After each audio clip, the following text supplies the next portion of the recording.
Yeah, welcome to the A of A, but it's the remix. Now what you got to say? Remix. Shooks. Vibration going up, so get out the way. Welcome to the A of A.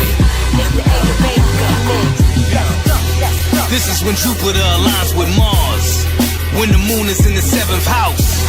As this Aquarius combines bars, these heavy punchlines hit you in your mouth. Then I say welcome to the A of A, where information comes free, still you gotta pay for living expenses, food, artillery. A black Adonis fighting harder than the Creed trilogy. I'm leading my fam as the breadwinner, the spirit guider, the protector, head spinner, dead sinner. I'm in the middle of the mayhem, not for games, don't you ever try to play him. Official air sign, I'm a rare find, 100 reps hitting every step on the stair climb. Everybody, welcome to the A of A. Intellects duck down when my mind sprays. Everything is changing on the world stage. We here now, it's the Aquarius age. Everybody, welcome to the A of A. Everybody can't go and it can't stay. Third eye pump, so what a hater say. I left y'all clean cut like razor blades. Yeah, I'm a psychic, 12 houses ignited. Moon and Scorpio hook the bait, then watch you bite it. Yo, I glow like the moon, my tongue a silver spoon, igniting angles of light while sipping Lotus Bloom. Age of Aquarius, smooth like Sagittarius. Came out the underground, you would think my name was Harriet. Yo, whoever thought I'd have 500,000 followers? That's what you get when you rock with black astrologers. So ain't no stopping me, I guess I'm an anomaly. I had to tell it honestly, I'm probably born a prodigy. I walk with no apologies, age filter alchemy. You hated me as God blessed, but fell in love with Mama T. Ordinary life can hold extraordinary potential. You gotta feel it to believe it, that's the vice I'm into. I like my poison organic, baby, the price is mental. I don't make the rules, but I read them all, cause I like to bend them. They try to shame me for my sorcery, wrongfully. Now they stuck in lower dimensions, wishing they cross with me. Bitches, you out your mind, they ask when they talk with me. Pause, how the fuck you think I'm alive when there's war coming? The veil's lifted, the light revealing dark corners. What was once a conspiracy seem like harsh warnings. Vaccinating the population that mark on. Experiment on the people and bring the martial law in.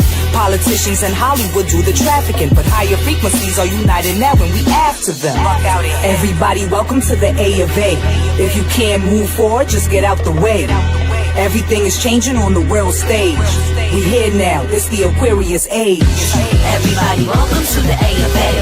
Everybody can't go and they can't stay. Banging this knowledge on your mental like Jesus and Buddha. The force of Kali Yuga with the grace of Queen Afua. Aiming my bars with precision like 100 shooters. I'm the yang and yin, perfect blend of the soul of the lunar. I see 11, 11 sevens, triple four, triple twos. My angels always ready for war. I see that 888. Now my power's restored. Watching ninjas fall on their sword. Now they gotta applaud. Age of Aquarius, my water bearers make it happen. Your karma's on the line, ringing like the planet Saturn. Generational curses broken, we shift the pattern. You stupid if you think I came out of the rib of Adam. I'm the primordial water flow in the dark fluid. And when you see that open portal, better walk through it. Everybody, welcome to the A of A. Welcome to the A of A. Welcome to the A of A. Everybody can't go and they can't stay.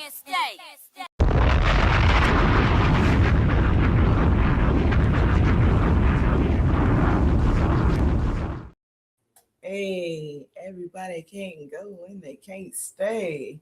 That's Age of Aquarius.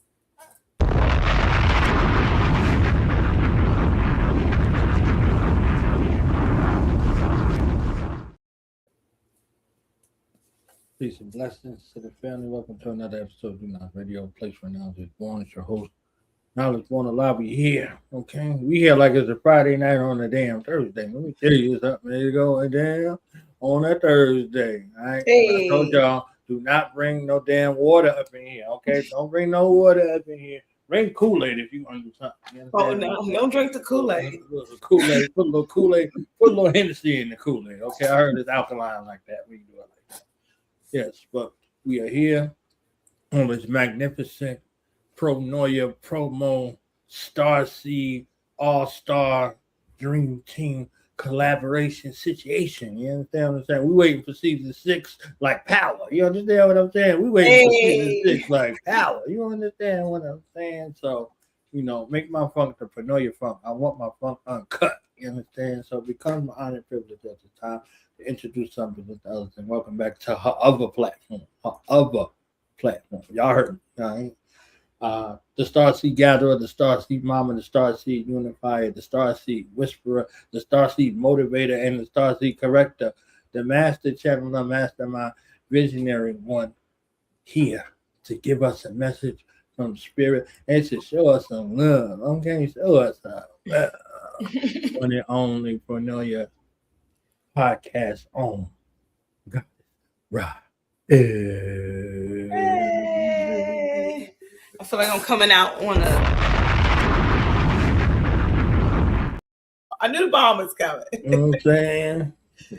I feel like I'm coming out on a basketball team. Yes. Cornelia. We gotta get the P jerseys. Woo! How you feeling? I'm good. How you doing, Knowledge? I'm good, you know what I'm saying? Working on my tan. They say the blacker the berry, the better the podcast. Okay. Don't get no better information. Okay. I'm doing good tonight. Look, peace and blessings to my sis, my video girl in the building already. She here? What's here? She in the audience. Get out the chat and get on the stage. Like, what are you doing? She's like, look, I was on yesterday. So I got the night off. Okay. Nobody tell y'all do back-to-back shows, okay? Right. She'll be back. She'll be back on the 4th. Yeah. Yes. So you, right, in this vision, and your vision coming together in alignment, how does it align with this dude that's next to you right here, the janitor? How does it align with the janitor in your overall Pronoia vision? She said, not tonight. Okay. Tonight. Not the janitor. Okay, so I will say I have always been thoroughly impressed with you, Knowledge. You know, like everybody be saying I'm the hardest working woman in Hollywood or podcasting because I be doing so many shows. But I just be trying to keep up with Knowledge because Knowledge, I'm telling you, I tap in as much as I can, but I see you all the time and I love it.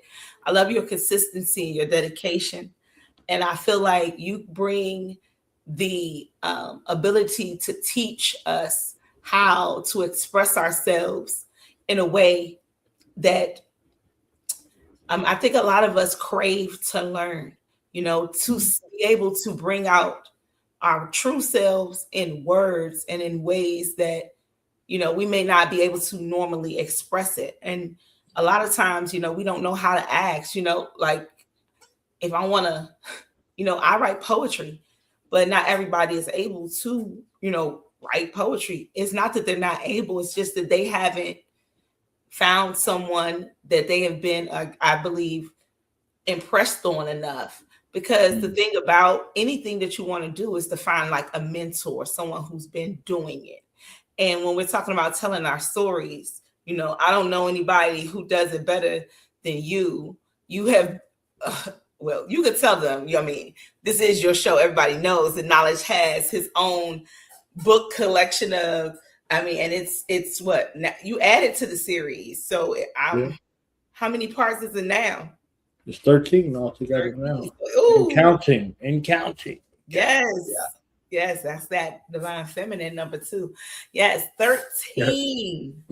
Yes. So no better storyteller do I know. And I feel like that brings in also all of the different facets of Pronoia because we have people who are we're learning about ourselves, right? During Pronoia, we're learning our numerology. We're learning how to master our own self through the self-mastery guru. We're learning about our human design with Claudia. We're learning about the scripture in a different way than we learned about it before with Ptah, you know, and we're learning about our bodies with Mahatma Starseed, and we're learning how to expand our full capacity with Adonis, you know, and so then we learn all of these things, and to bring it all the way back we need to now be able to tell our story. We've learned about ourselves, and now we need to tell our story. So I believe the role that you play is going to be very important. A lot of us, again, aspire to write books and to tell our story in a way that is powerful and meaningful and can also impact others. And we may not know how to do so. So it would be great to have that type of mentor, someone who is able to, again, give us the knowledge. And this is why I do Paranoia. You can come once a month. Now we got 7 starseeds. I mean, you can learn 7 different subjects without, and I'm not even including when I come on and I teach through Transformation Tuesdays, because I channel. And so you can get divine messages at least 8 different times in a month in 8 different ways. So if you are receptive to numerology, you can go that route. If you are receptive to, the mind or so, you can go that route. It's so many different facets. Again, it's like a book, but it's more like an encyclopedia collection. It's not one book. Like I said, the starseeds all are their own universes. And so again, to have knowledge on board, I'm gonna tell you, I felt like knowledge was, so of course I think we all are our own universe, but in a way you were kind of like a mega universe in my eyes. So I'm like, no, I ain't gonna want to come on Paranoia. We ain't gonna go over here, boy. I'm over there. You want to come over here? Yes. And I mean, listen, I believe that you add so much. It's just that, again, I don't even see when people start talking to me about the impact Paranoia has and stuff.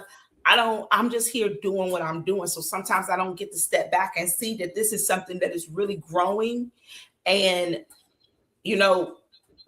it's bigger than what I think it is. And so when you and I talk, I thought it was it's going to be, again, a very big chunk of the mirror, because learning how to tell your story after learning so much about yourself, you know what I'm saying? It's very important. And so I think it's going to be beautiful. I think the collaborations are going to be amazing. I'm so excited for you guys. And again, when I was talking to Crystal, my bestie, Miss Smart Video Girl, behind the scenes, of course, she gets a little preview because she's the bestie. And I was telling her, I was like, I really want you and Knowledge to work together, because I do. I want you and Knowledge to do at least an episode or so together, because she does a lot. She's a authenticity coach, right? So you're our story alchemist. And what we're doing is teaching people how to tell their most authentic stories, right? And so I think together, you guys, again, that would be a beautiful mashup, just like Patah and Mr. Westbrooks, and then again, Claudia, we'll talk about human design. I think we all can just, intertwine so well, because it's all about the self. At the end of the day, it's about rediscovering the self and taking back the time that we missed out on knowing ourselves and catching up. Like, you get at least 8 amazing shows a month with different starseeds that can tap into different chakras. We got the 7 chakras. Look, you got each starseed can hit you in bing, bang, bing, bong, boom, bop, bam. Type of shit I'm on you wouldn't understand. Yes, Brittany, thank you. Love the different starseeds. I know. I think it's such a vibe. And I think we all bring, again, our own energy, but it's beautiful energy. Everybody's willing to work with each other. Everybody brings their own knowledge. And I'm so excited also to have masculine energy this season. Not just one. We had one man and he was holding it down, but now we have 4. We have 4. Wow, I think we might be outnumbered. No, it's even. We have 4. We have 4 male starseeds this season. So I think that's going to be a beautiful, because we have different shows. We have the, divine masculine and divine feminine shows coming up this season, where we're going to focus on, again, bringing back that love aspect, because really that's what everything is being aimed to destroy right now. is the love, because that's the strongest and most powerful vibration on earth. So having us coming in this type of balance, I think it's going to be a beautiful thing. So I look forward to season 6, the season of Venus, the season of love, the season of togetherness and rebuilding and forward movement. The bomb is coming. You know the bomb is coming. The bomb is on its way, about to make impact in 3, 2, 1.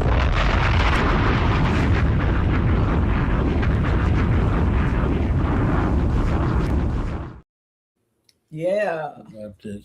Okay. Can we turn this into 21 questions? Okay, because you know what I'm saying? Okay. Is you know mad each other. because I'm asking you 21 questions? No. Yeah. Can we turn this into 21 questions? So we just go back and forth with the questions. Just make it whatever. All right. Look, I see your description. You said no holds barred. So that no holds barred. Let's go. Let's go. Whatever you want to ask, shit, let's go. All right. So y'all see her face though? Wait. Did y'all see her expression? Okay, like she's like, "Oh, you sure you ready for this?" What is it that you look forward to in season 6 as becoming a new star seed? What do you look forward to offering the star seeds who come and tap in? Well, I'm giving Pranoia my master class on the art of storytelling. So volume 9 is dedicated to mastering the craft of telling your own black story. So that's the title, right? And I say black story because I'll be talking to black people, but everybody else in the world can benefit from this. Because I'm talking to black people. I'm talking to the necessity of us sharing our story. You here on purpose for a purpose. And that purpose is a story unto itself. Your name is a story unto itself. Your place of birth is a story unto itself. You got them beautiful black God babies. They have a name and they have a birth story. You understand what I'm saying? Their labor story is something. And something that I credit in honor and love to my mother. May Allah be pleased with her. She told us all our name story and our birth story. I'm young. She used to sit us around. There's 7 of us. Okay, I got 6 siblings. Right, 3 older and 3 younger. Directly in the middle, the knee babies. So shout out to the knee babies out there, the middle children. Okay, the eldest child and the youngest child. I don't care nothing about y'all. Okay, you know what I'm saying? Shout out to the middle baby. I'm joking. But she told us our birth story. She told us our naming story. We had several names over the years.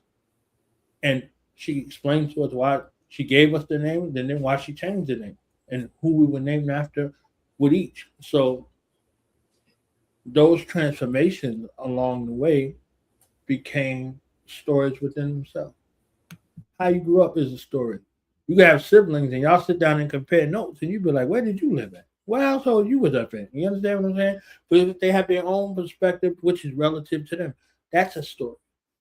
Where you went to school, that's a story. You understand what I'm saying? So all these aspects in regards to one place or another, the neighborhood you lived in, all of these things are stories unto itself. So when you're telling your story, someone else can relate to that because everybody had a birth.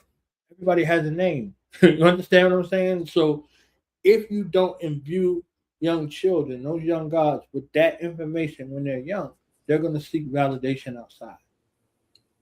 And for you to be a channeler very young, for instance, God Israel, and striving to make sense of it, you thinking you bugging out, you seeing stuff, you hearing stuff, things being revealed to you. And if it's not nurtured, then you won't know, oh, okay, you seeing your grandmother, you seeing your great-grandmother, oh, that's your aunt such and such, blah, blah, blah. Oh, that's just your uncle, da, da, da, da, da.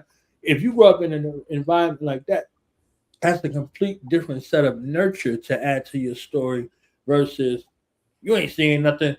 You ain't got no imaginary friend. They start trying to close those doors, right?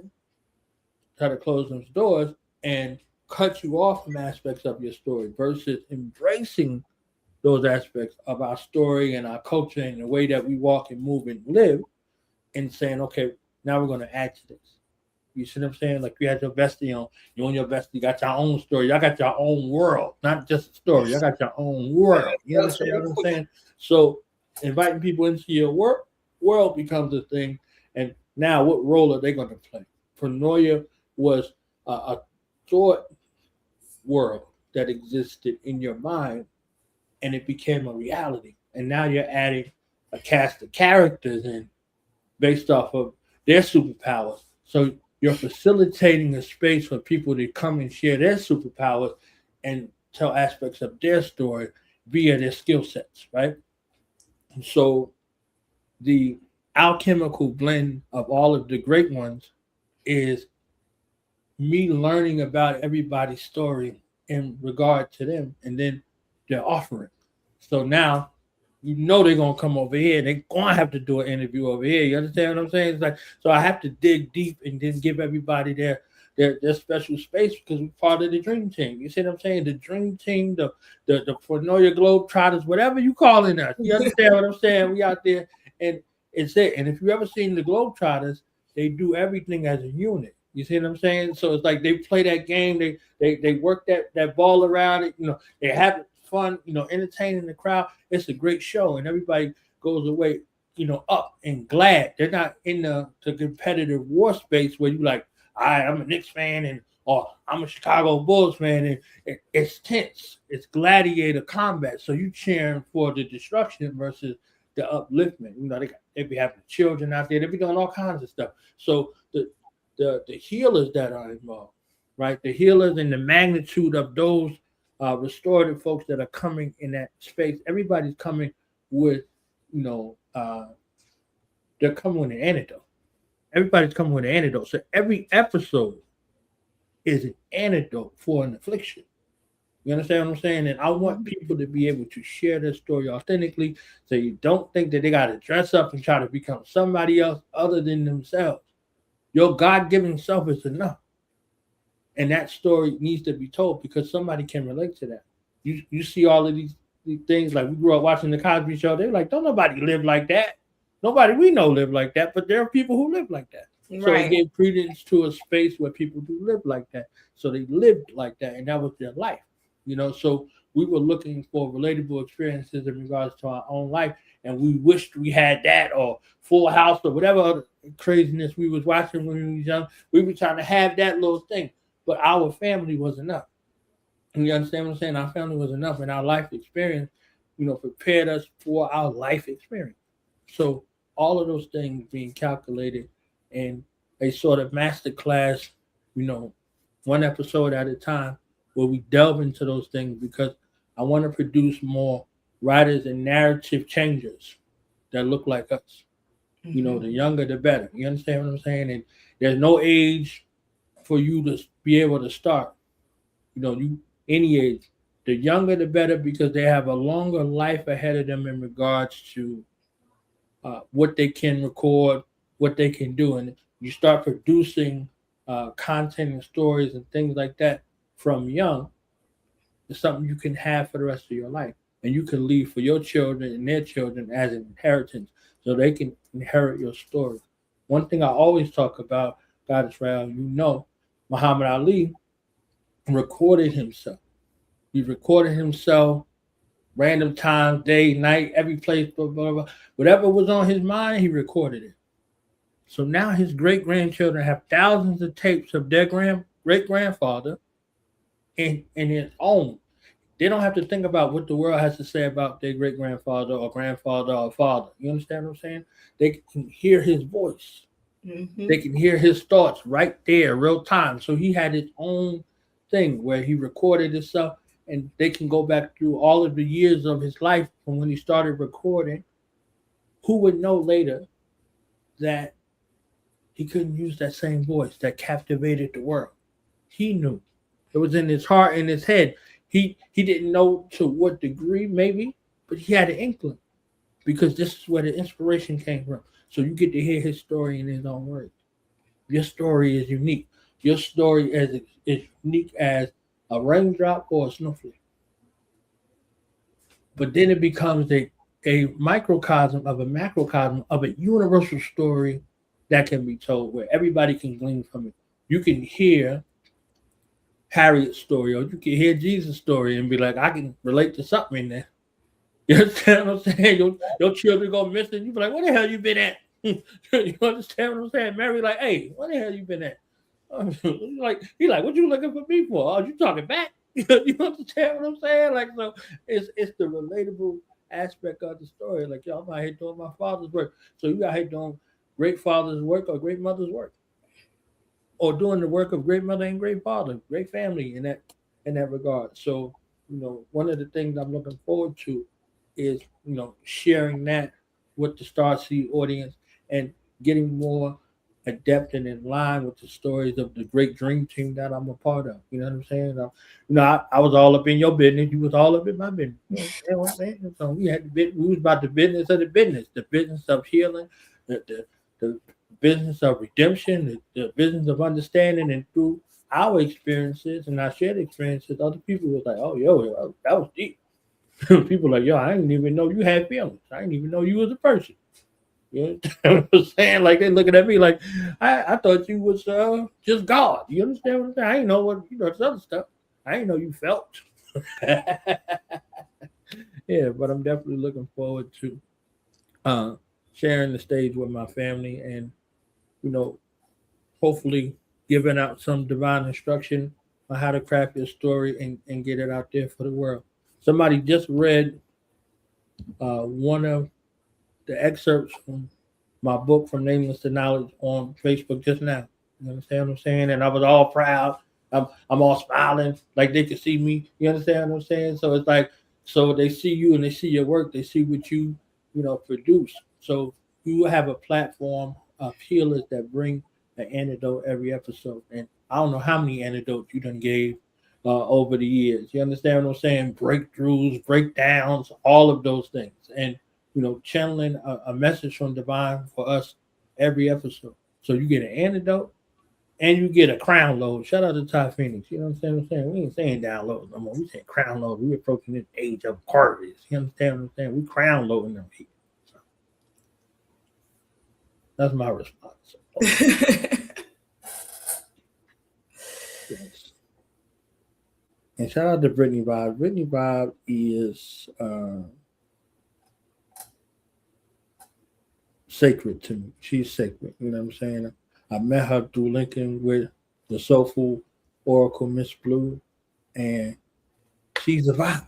Okay, you understand what I'm saying? I understood what I heard. I heard vibe. We old, so vibe is different for us. You understand what I'm saying? Yeah. I'm old, but I don't mean old like because she ain't never over 21. You understand what I'm saying? Like 21 is it. That's it. After that, ain't counting no more. You understand what I'm saying? So she's forever 21.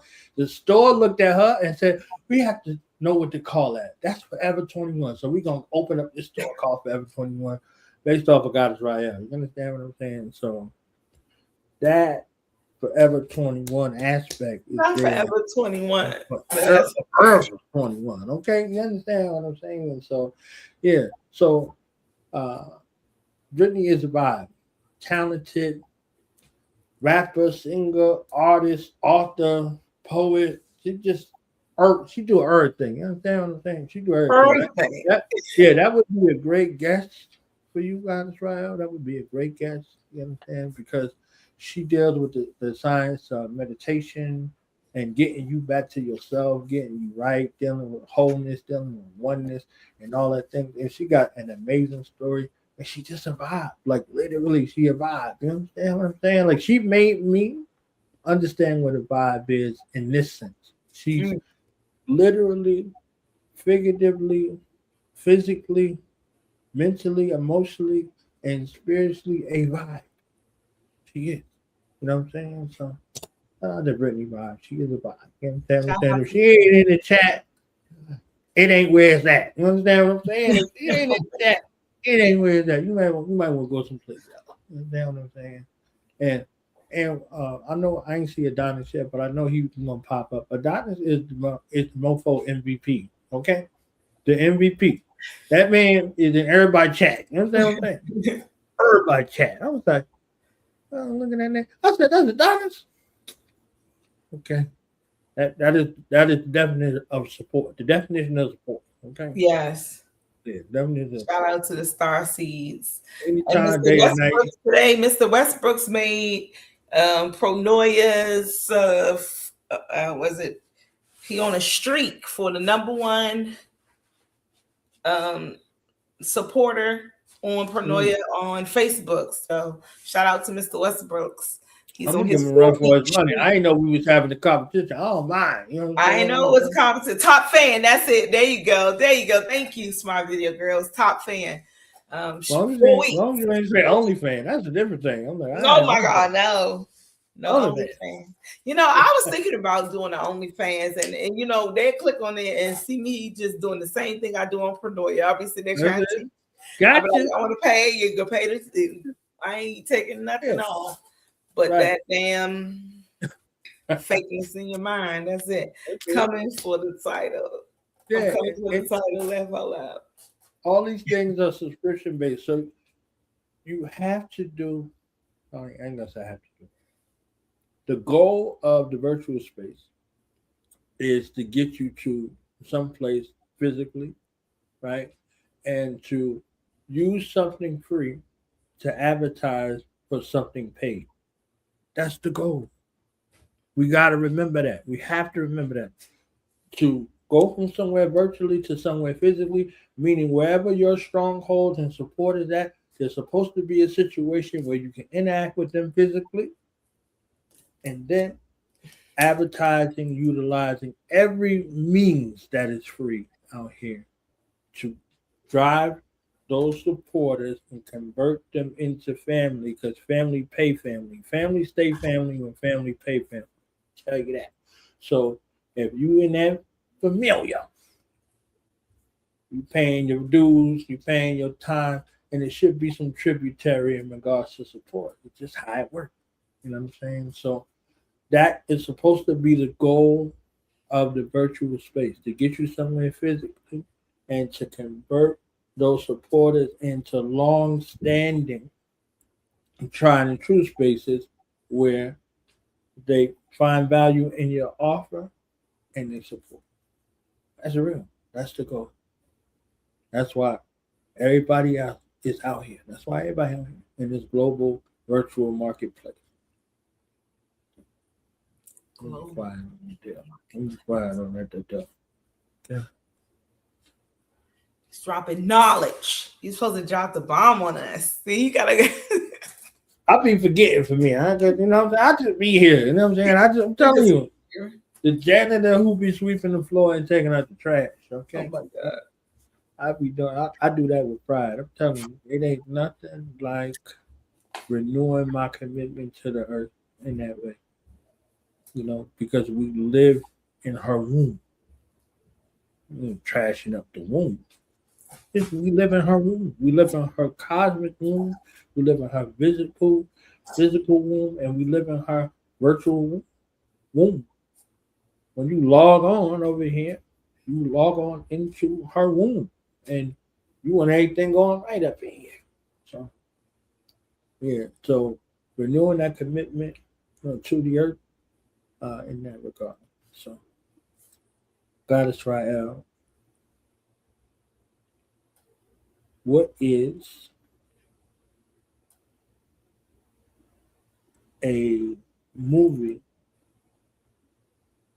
that you always go back to, and every time you see that movie or movies, maybe I'll give you 3 because it's Pisces season, you know what I'm saying? I don't just have you in one little bubble that you watch, and every time you watch those movies, you see something you didn't see before.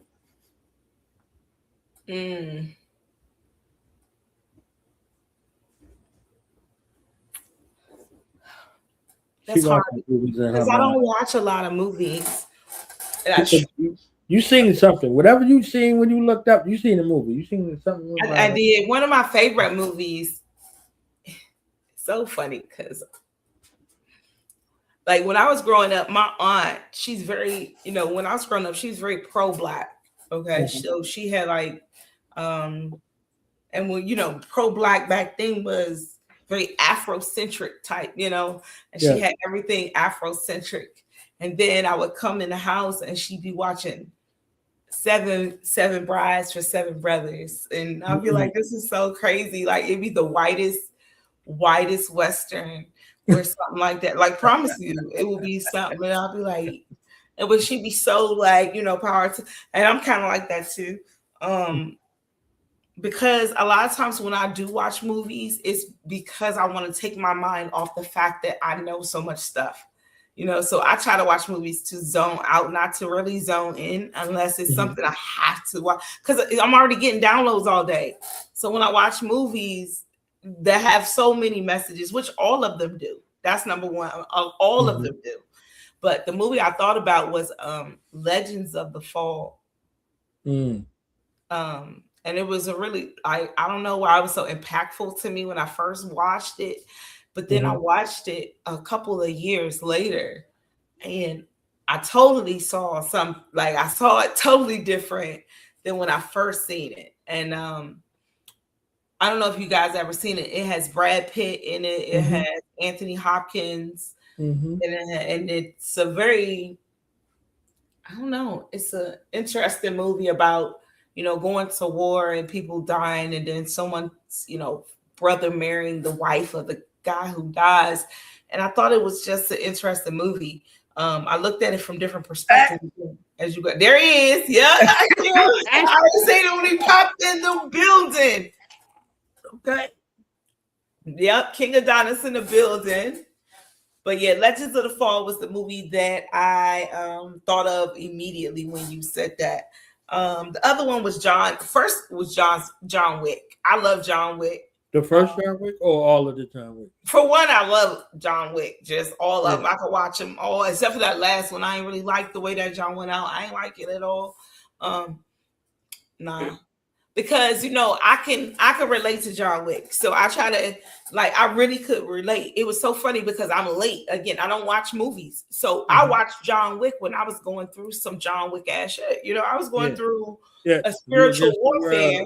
Yeah, when I was just trying to be at peace, you know what I'm saying? I was trying to mind my business and sipping my dang going mushroom coffee, and folks try to mess with me. And I felt John Wick, you know what I'm saying? He up there minding his business. He trying to grieve his wife, and here they come with this bullshit. And I felt that though. And I don't know, I don't even like gruesome type of movies and stuff, but it really woke up the little dragon spirit in me. It was like, yeah, get their asses, fuck that shit. I get tired of people picking on the ones they think are soft or the ones that are just trying to everybody knew John wasn't soft, okay? But he was trying to move on with his life. And when you try to move on, that's what Transformation Tuesday, Smart 10 Tap Entrepreneur is all about, going to a new frequency. When you try to move on, there's a lot of times when things of the past try to hold on and cling on to you. They try to make you be who you used to be. And John was always being pulled back into who he used to be when he really had a vision of who he wanted to be. And he had to die to get to that vision. And that's the thing, is sometimes we got to die, and if not in the physical, in the spiritual sense, and be reborn and leave certain things behind in order for us to really find the peace that we seek, because people are going to always try to pull us back to who we used to be. And so, yeah, I love John Wick. I enjoyed the movie. I'm trying to think, because I think Obama told me, and I was like, ugh, I was sick to my stomach. Somebody told me right before I seen the last one, oh yeah, he gonna die. I was like, motherfucker, and then I watched it and it really messed me up, because again, I did not want it to go out like that. But sometimes he did. No, he ain't dead. Oh, good. I don't want him to be dead. You know what I'm saying? But so, yeah, I'm ready for the third movie. I love the choices. I'm just telling you that. I love the choices. So what's the third? The third movie, I just seen it. Wow, that's crazy. The third movie is Girl Interrupted. Mm. That movie, wow. So again, I watched it when I was much younger. I was probably in high school when that movie came out.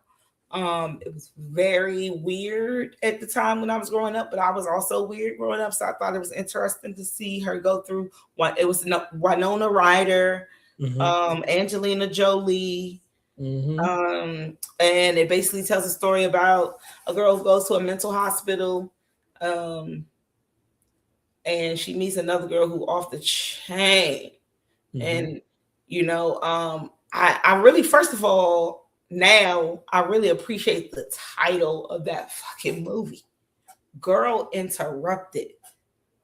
She was just like, again, just when you in your own zone, and Girl Interrupted. Right. And that's what life will do to you, though. It'll throw you off just to put you right on the right path, and you'll have to see things you would have never experienced. Think about going into a mental insane asylum. Like, you never probably think you would experience this, let alone meet someone as wild as her companion was. But that story in itself gave her a story. Like you was talking about, everything in our life is a story. And her story, that was a very interesting story. All of those girls were interrupted. All of them had their own stories going on within that movie. But even though Winona Ryder was the main character, I don't even know if that was her last name, but whatever. Yeah. That chick from Who's the Boss, she was the main character. All of them had different things. With the girl who was hiding the chicken under the bed, I thought that was weird as shit. But I get it now, though, because there is something about, so it was bigger.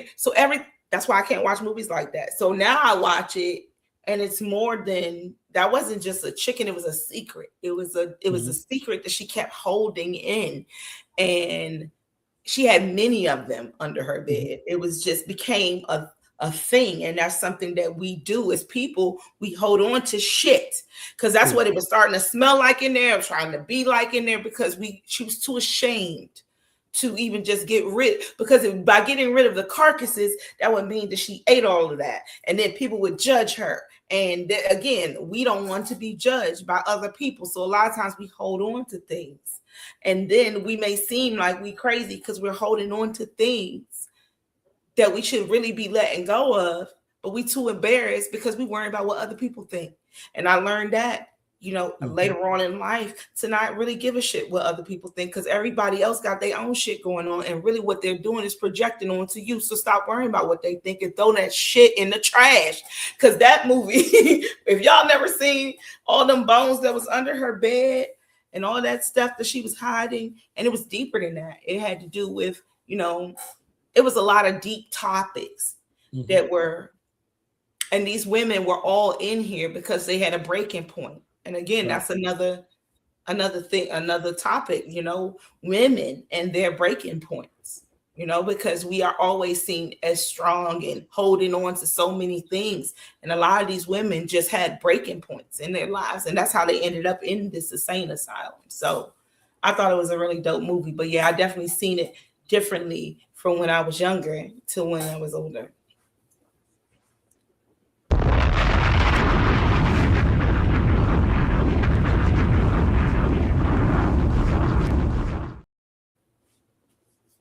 Dealing with body dysmorphia and all of those things, like the things that this society capitalizes off of is very sickening as well. So this place where you're supposed to be able to be in an isolated, sort of controlled environment to help you work through the maladies, have you drug addicted, and more gone than repair, right? So feeding off of the amount of beds, right? The amount of beds in a mental hospital is the amount of beds that they have to have filled in private prison. The same that they have to have filled in the shelter. You see what I'm saying? So when you start thinking about those things, if there's an empty bed, there's not money that you're getting in. So the breakdowns of society become a gold mine for those corporations who operate off of the lower desires or the underpinnings of man. Yeah. So somebody has to go to prison. Somebody has to go to jail, right? Somebody has to be on probation. Somebody has to be on parole. Somebody has to say, oh, it's an issue in my marriage, or it's an issue in my relationship, or it's an issue here, or an issue there, or it's a defect here, a defect there. And there has to be some place where you got to go for that. And then there are people who got the nonprofits or the non-for-profits or the governmental organizations or the non-governmental NGOs, all of these things in regards to these programs that are programming your subconscious or your unconscious towards these inclinations. So they'll tell you, oh, don't be making up no excuse. And they have entire academic fields dedicated to excuse. Oh, he wasn't well, or he wasn't that. That's why he shot everything up. That's why he shot everything up. Or he just wanted to shoot something up. You understand what I'm saying? So, like these maladies in regards to that, so there are disconnects that are there that proper care could address versus this isolation type of situation. Every criminal or quote unquote villain that they had in, say, for instance, the Batman story, they went to his mama's psychiatric ward. You understand? Like they went to Arkham, right? The Arkham for the criminally insane. That's his mama's.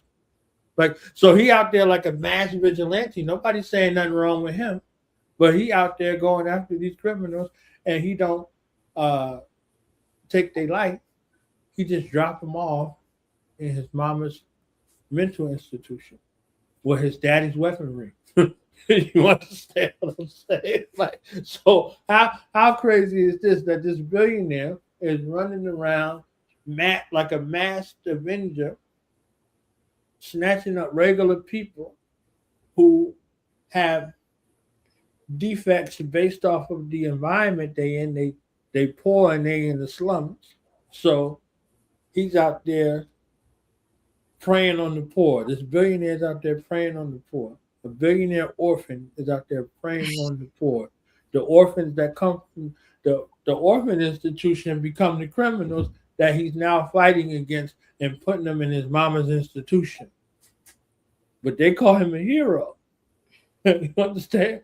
They call him a hero that the police commissioner can have at their beck and call. So it's just interesting, like, when you're speaking about this movie in regards to the stories, right? Instead of them saying, okay, this is the dark night of the soul aspect, and you have to journey through that place, through your fear, through all of these other places, right? The dark night of the soul, right? They're not telling you that part.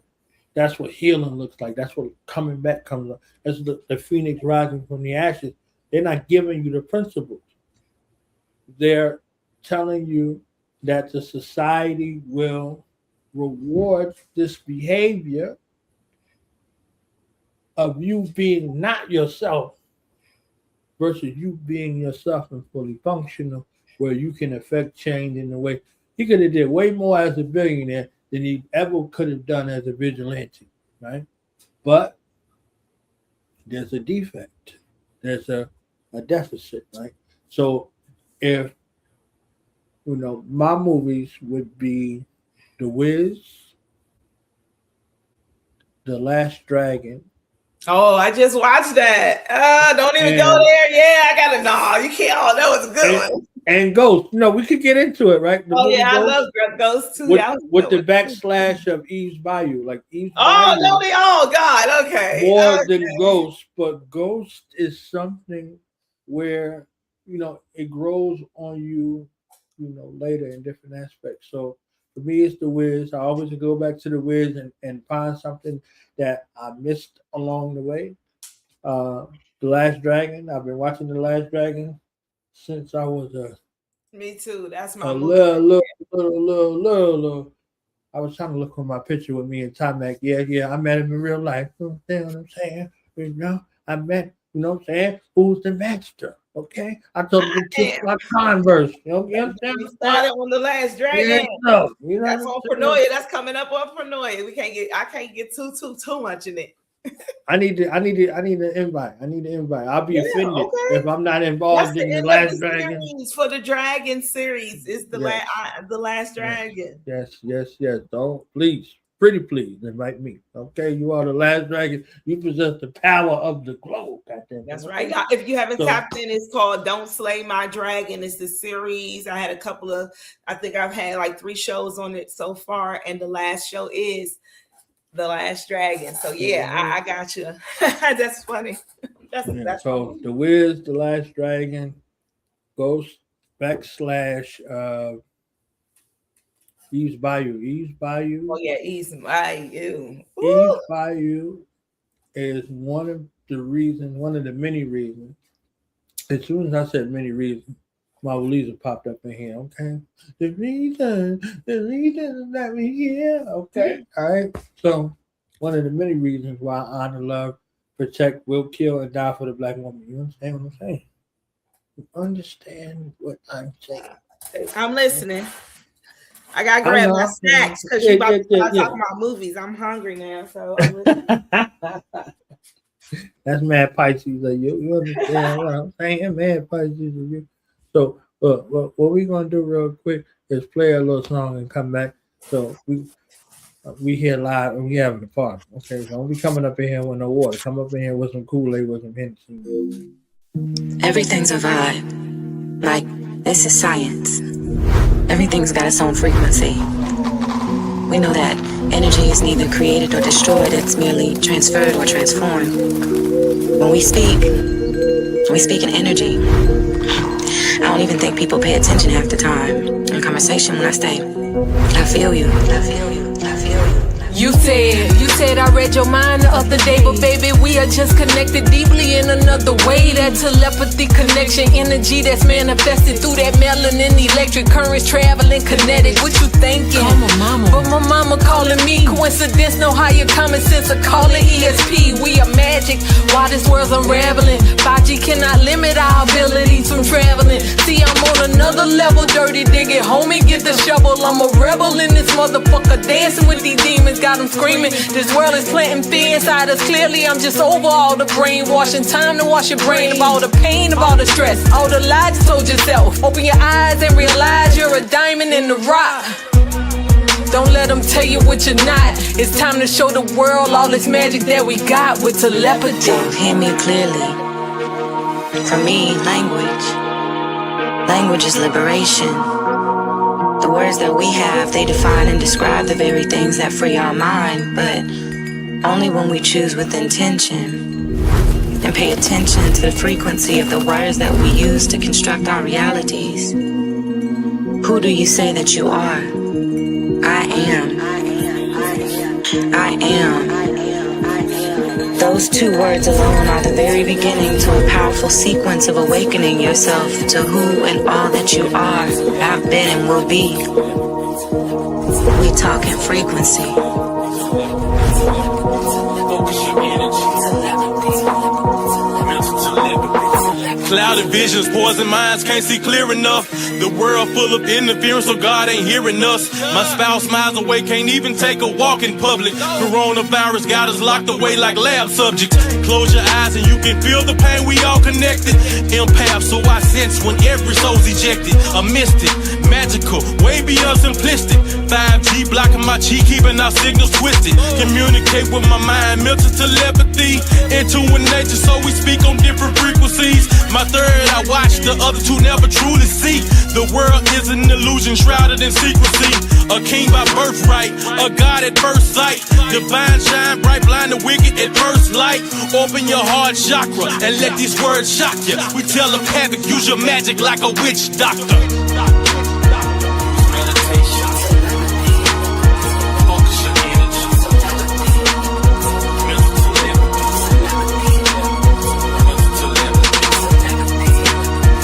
Hekau, Archimedes. soul. I command your soul to listen.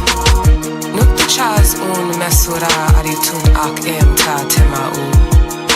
Nukta chaz un mesura aritun ak em ta temau. Nukta chaz un mesura aritun ak em ta temau. Nukta chaz un mesura aritun ak em ta temau.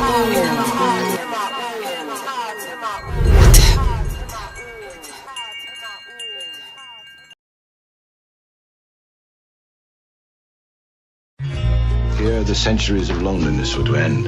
Your collection of Leonardo da Vinci masterpieces, Mr. Flint.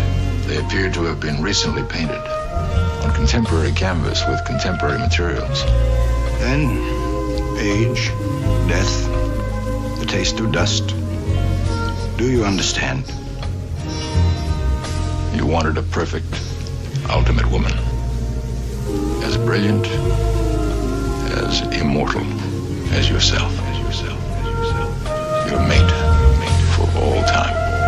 Merkaba master, I charter demons to other worlds, drive devils to plaster, rush them to hell, breathing asthma, place Satan on gurneys next to Hermes, send them off to their journey to Cleopatra. They read those chapters, egos captured, the Leo laughter, neoplasma, run through my veins in this matrix, and my basement became a plaza, and now I'm in the Sky Lounge with negative spirit hackers, build on math and we read the chapters, observe through our windows at the quiet disasters, riots at NASA, marches, gender pride, freedom rights for the masses, till we do away with first and second citizen classes. Religion is backwards, trying to comprehend to the pastor. This gym is like Jasper. Either we all live and strive for the youth to survive, or it all ends with the rapture. Forget waiting on the man, I'm making a plan. And for the ages of false statements, I'm taking a stand. Start an investigation on Satan with a cross in my hand. Make him plead guilty, now face the jury. We're in the courts of I am. If I could just vanish from off the planet, like magic, become caught from granite. Days, mathematics is understanding.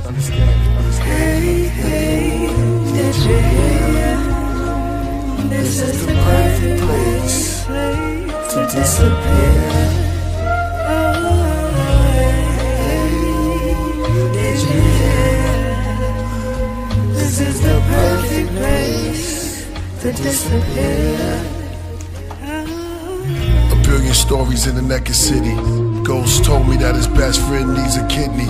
We froze, reminiscing Tiffany in the cold, open whiskey from the 20s, in the memory, sympathy, made the angels play a symphony, said he could've had a scholarship, toured different colleges, now he's out of it, faded away slowly on dialysis, his name remained anonymous. But here's my acknowledgements. Street legends and hood guards. Kingdom fall into a mirage. Ghetto depression sets in. Then we place weed and cigars. A child has difficulties concentrating. From where he lives, he sees his promises fading. He sees his pops gone, his mom's is aging. She trying to stay strong for a church congregation. And meanwhile, a kid named Rico was the coke king. A lot of siblings of the dope fiends hope you scream. A lot of children with broken dreams, homes were clean. The most extreme, you got rich and what you sold to queens. Look what you did to Josephine. And Ebony is unheavenly. The devil's ready with open wings. As Lucifer uses love and his youthful mug. Then his blood on the cobra's fangs. Hey, hey, did you hear? This is the perfect place to disappear.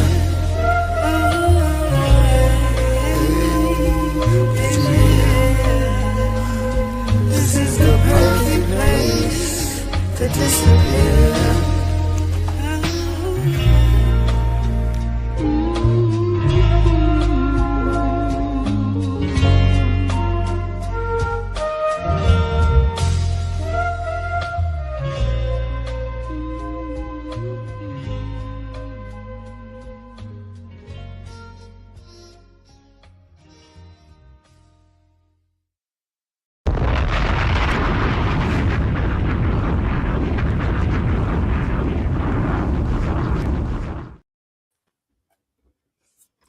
Yes.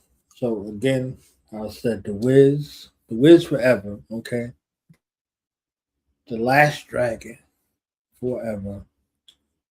Ghost, right? I could easily have said Ghost Dog, but people know Ghost versus Ghost Dog. But in the backslash Eve's Bayou. There's never not a time with those movies right there that I don't get something that I didn't get before. You know, there's a host of movies I could go through. I could go through The Matrix. But you said John Wick. John Wick is. I want to. Can we have a little brief discussion on John Wick? Can we have a little moment? I know you chomping over there. You know, but it's all good. Um, John Wick is so rich. John Wick is so rich in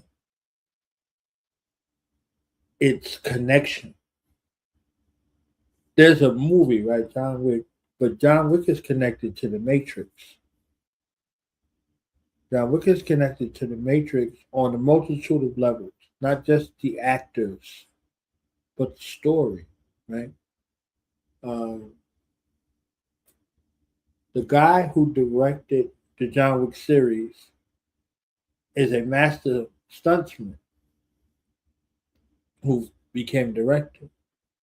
He did all of the choreography and the gun scenes and the fight scenes in the Matrix. He did all of them. So he became a director kind of like default because he wanted to tell the story. You know, this story that him and Keanu went through, like what a fine tooth comb. And I learned a lot about Keanu's acumen to make sure that what's being portrayed on the screen, he put his body through and his mind through. So he did those stunts. He learned how to do those stunts. He learned how to be a gung fu mixed martial artist.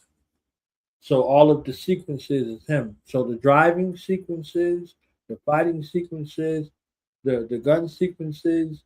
If you looked up him and Holly Berry going through this training sequence, and one of the aspects that they show of him training for that one scene that they're in together, that's a year of training. A year of training. You know, for them, mixed martial arts, at the range, all of them going through tactical engagements, working with those dogs, all of that, like even down to the commands. You're getting German shepherds to respond to commands in Arabic. You understand what I'm saying? Like, so she's doing those things, right? And they're going through this canine sequence, all of this stuff, all of that for that scene. So it's an elaborate scene that they put down into parts. So this is the kind of study in mind that goes into that.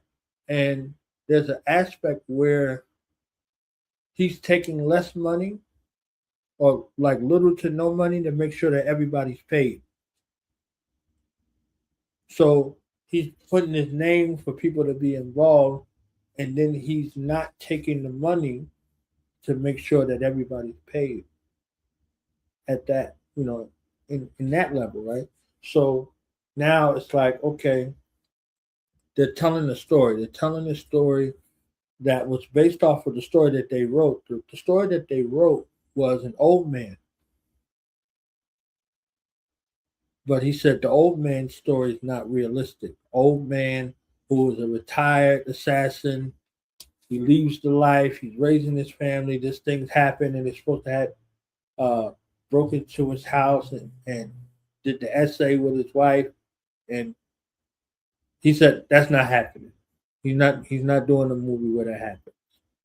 So they took the old man concept and have a seasoned man with a story from when he was a kid. So that's how long he has been in this assassin world life. So he is a prototype of an archetype. The archetype is the guy who kind of plays like his father figure, Winston, right? The guy who is the guy over the hotel, right? He has an assassin past that they go back to in the Continental series. So he's the archetype. Now the prototype is John Wick. So everybody in the assassin world, they're not there for the archetype. They're there for the prototype. So everybody's training is based off of this orphan with no family, and they become his family. Right. So you seeing how these parallels kind of go in there. Uh, Neo, they don't talk about his parents because Sophia Stewart said that his parents was John and Sarah Connor from The Terminator. So they become his parents, and he becomes the second coming of Jesus Christ, right? John Connor, in this lane of him becoming the neophyte. He's the neophyte. He's the Christ or the Savior in the body of a neophyte, someone who knows it not. So the Morpheus has to morph him from the neophyte into the ransom sacrifice.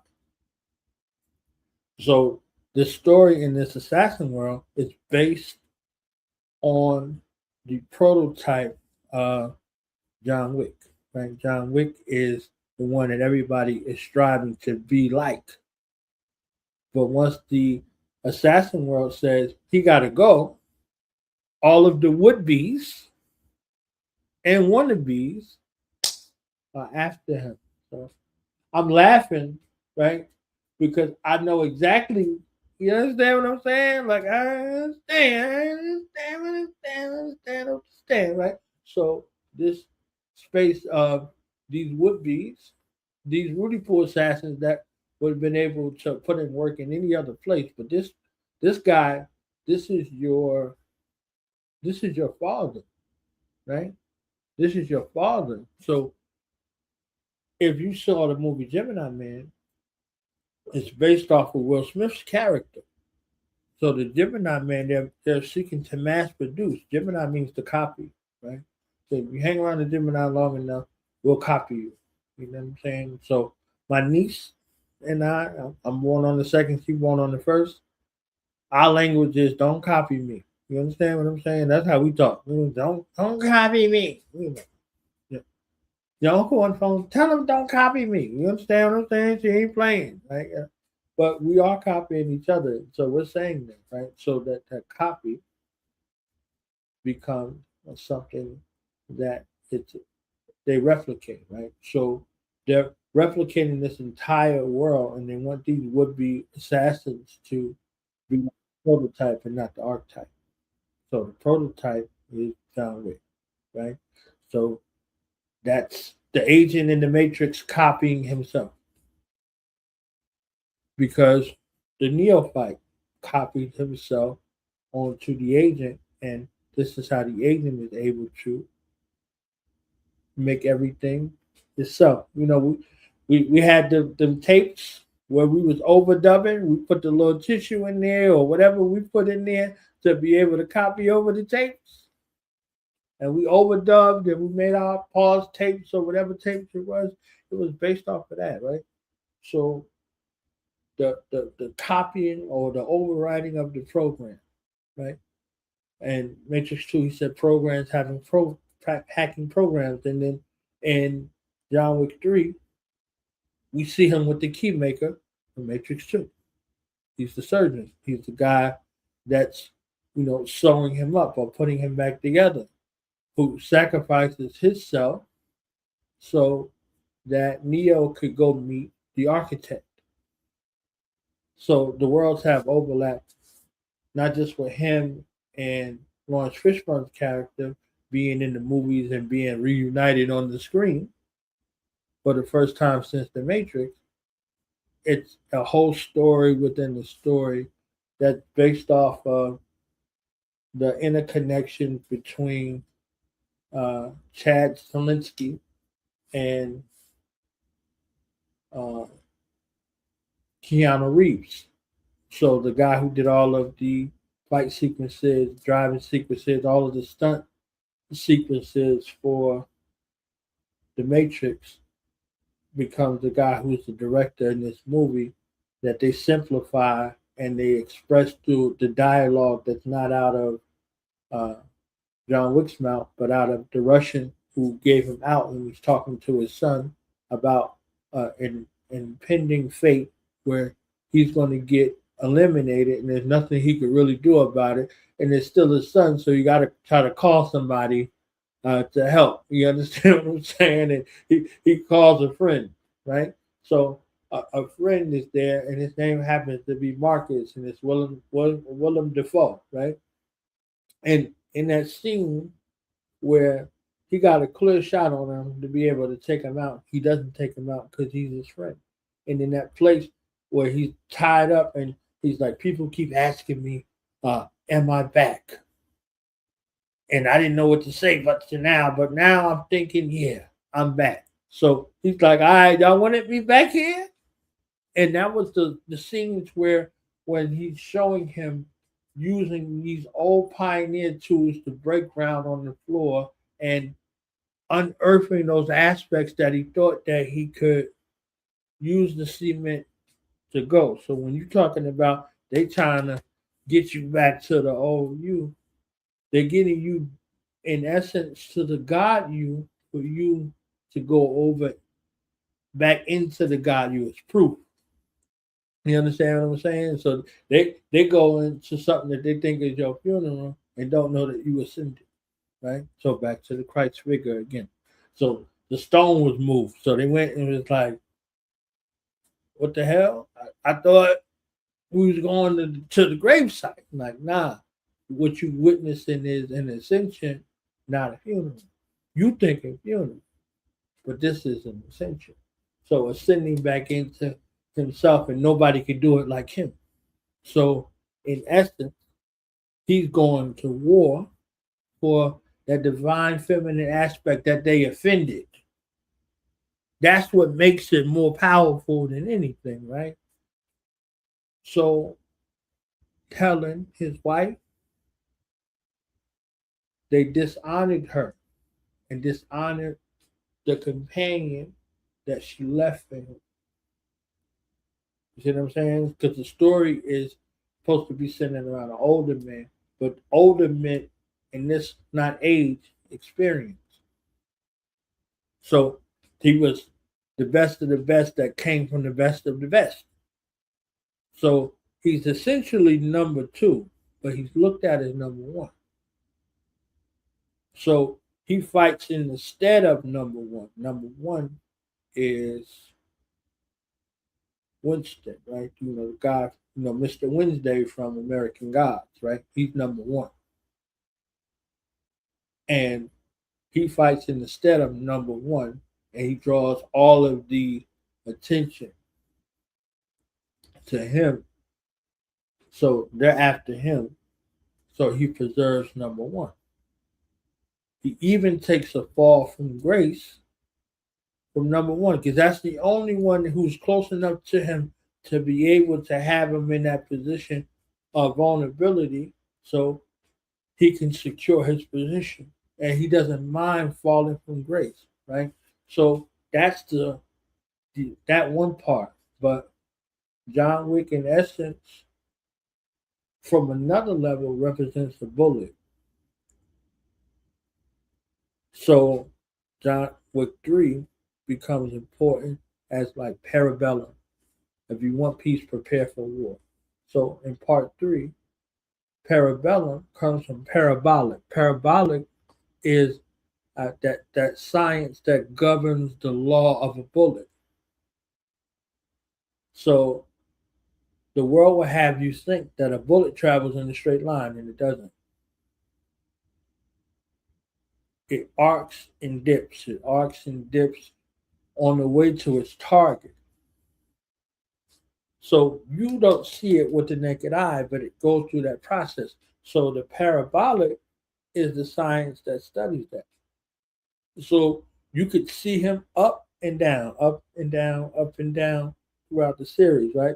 The ebb and flow of life. So it seems as if it travels from one date to the next date, but life got a bunch of twists and turns along the way. So you see him and you think he up, you like, yeah, all right, and then damn, how he but then he go down and then he come back up. He go down, he come back up. You understand what I'm saying? So you get to part 4, you like, yeah, he finally. Oh, what's this? Oh, what's this right here? So you see all of that because part 4 was supposed to be the end of the series. So they give more story and odes to all of the films that they loved over the years. So they give an ode to David Carradine's character and Kwai Chang Kang and Donnie Yen's character, who's the blind assassin who's going after him, and he's his friend. You see what I'm saying? So they put that story there. They have the lady from the movie Warriors from back in the day with the announcement of the lady on the radio, right? So they give an ode to her based off the Warriors movie and plenty of other movies that are in there that they have as homage to cinema because they're like, all right, if we're gonna go out, we're going out with a bang. So the elaborate scenes, like they show up with the black man with his dog, right? You see what I'm saying? It's like, and he's Mr. Nobody, right? Like, is he connected to Holly Berry's character? Like, who's this dude, right? You like, he's not nobody. He's Mr. Nobody. You gonna call him Mister? You understand what I'm saying? Like, so, like that's that whole little aspect of those movies that they all put in one movie, right? The kung fu flicks, the samurai aspect, the knock to the euro, like all of those things all in one movie because it's like, all right, we're going out with a bang, we're going out with a bang, like they're gonna remember this on a multitude of levels.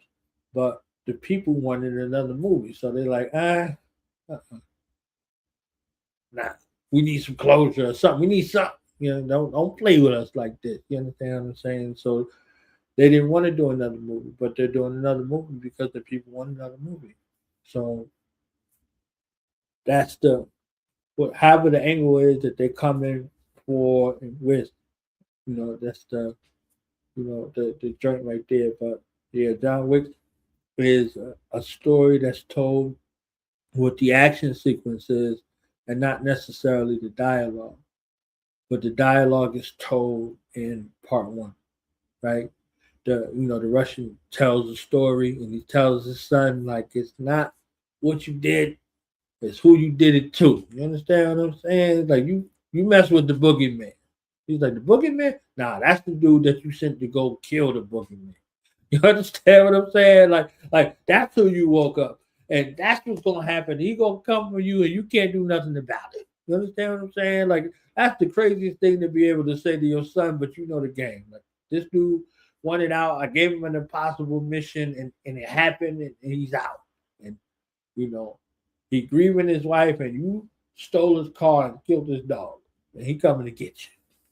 You understand what I'm saying? Like he coming to get you. You know what I'm saying? It's like that kind of thing. So, like the John Wick character in that regard is, one of the greatest stories that's told without too much dialogue. Because I don't want to hear Keanu Reeves talking about nothing. You understand what I'm saying? I ain't want to hear him talking about nothing. I wanted to see him get busy. And out of that first 3, that trilogy, it's 369 deaths in the movie. And he responsible for 357 of them. Wow. Yeah. I look, I'm a big fan. I seen it late. It was guided to me to watch that. And when I watched it, it was so impactful. And I was like, why am I watching such a gruesome? And after I watched the first one, it was on and popping. I was like, oh yeah.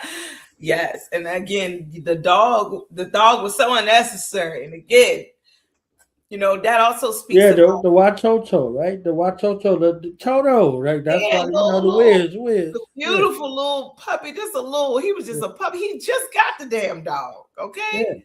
Yeah. He just got the dog. But it was the also dog star serious, right? The dog right. Star. It also speaks to spiritual authority, like people they always think they know. They look at you, they may see you. He saw John Wick, he didn't know who John Wick was, right? And so he sees this man and he's like, oh yeah, I like his car. Yeah, we're gonna follow him. You know what I'm saying? We're gonna run up on him, we're gonna do whatever we want to do to him, we're gonna treat him how we want to treat him.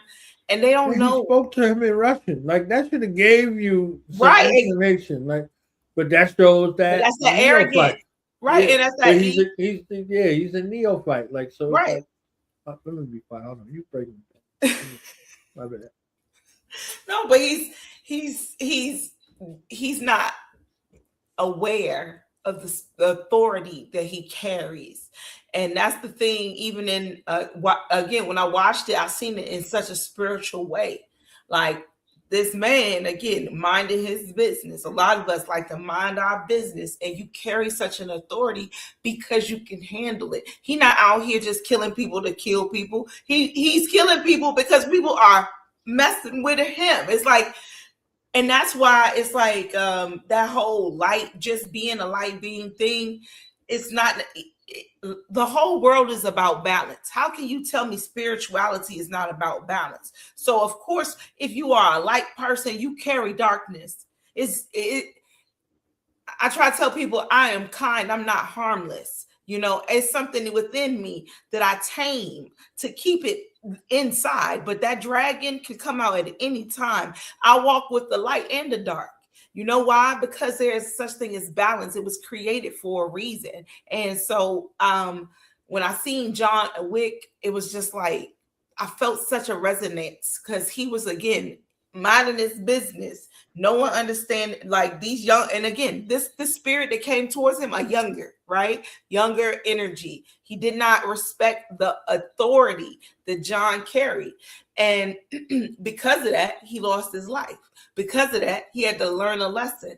And in this life, sometimes God will use you as a target where people think, oh, look at this little Twinkie, look at this softie, oh, look at this person.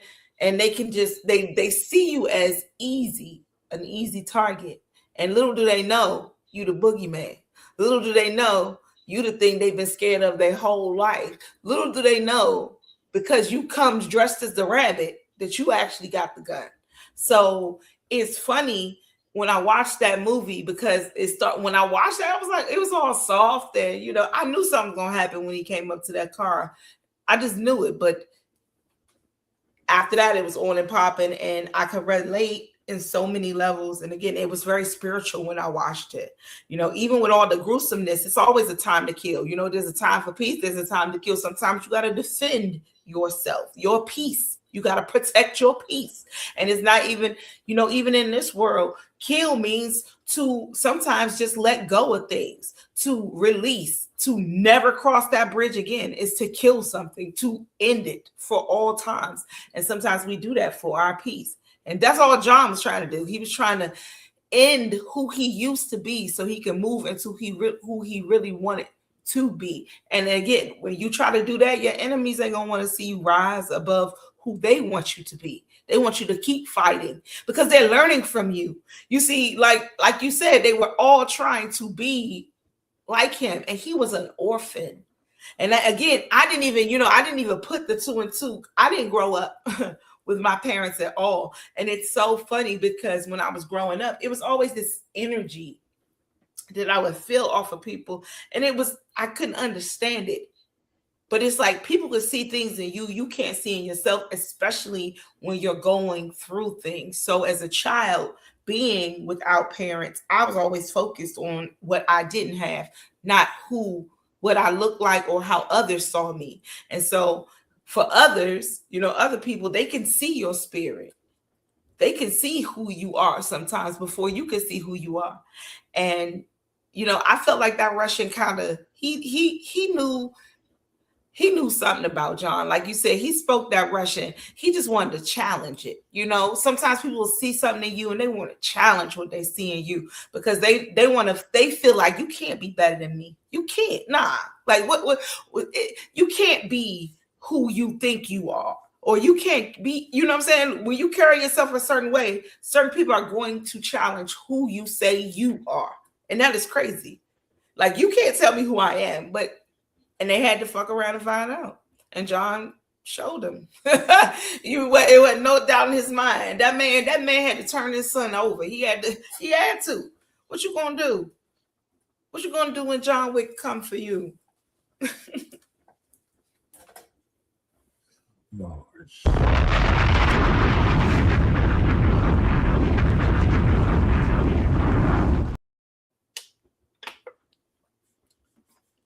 Yeah, and the movie that you referenced earlier, in regards to the psych ward, if you go back and look at One Flew Over the Cuckoo's Nest with Jack Nicholson, yes,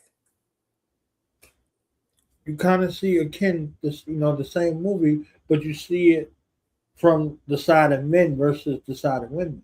Mm-hmm. You see what I'm saying? So, Whoopi Goldberg was in that movie back in the day, all that. You know what I'm saying? Like, you get to see everybody in their infancy, and Whoopi Goldberg had ruled the world for a moment. You see what I'm saying? She had ruled the world for a moment. She had a season of greatness where she did what she did from The Color Purple on up. But Ghost was something where now you start introducing things from a sensory perspective. Clairaudient, clairsentient. You see what I'm saying? And right.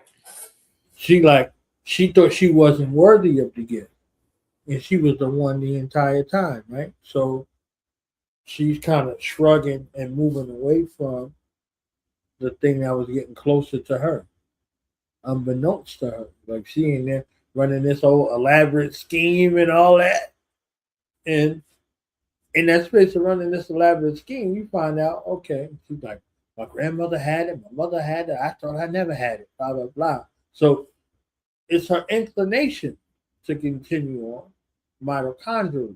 You see what I'm saying? But she's not thinking that this is her thing, right? So, like with the Wiz, with Dorothy, I'm like, Dorothy had become dissatisfied with where she was, and she wanted a new experience. So she goes back through the cosmic womb to come back again, right?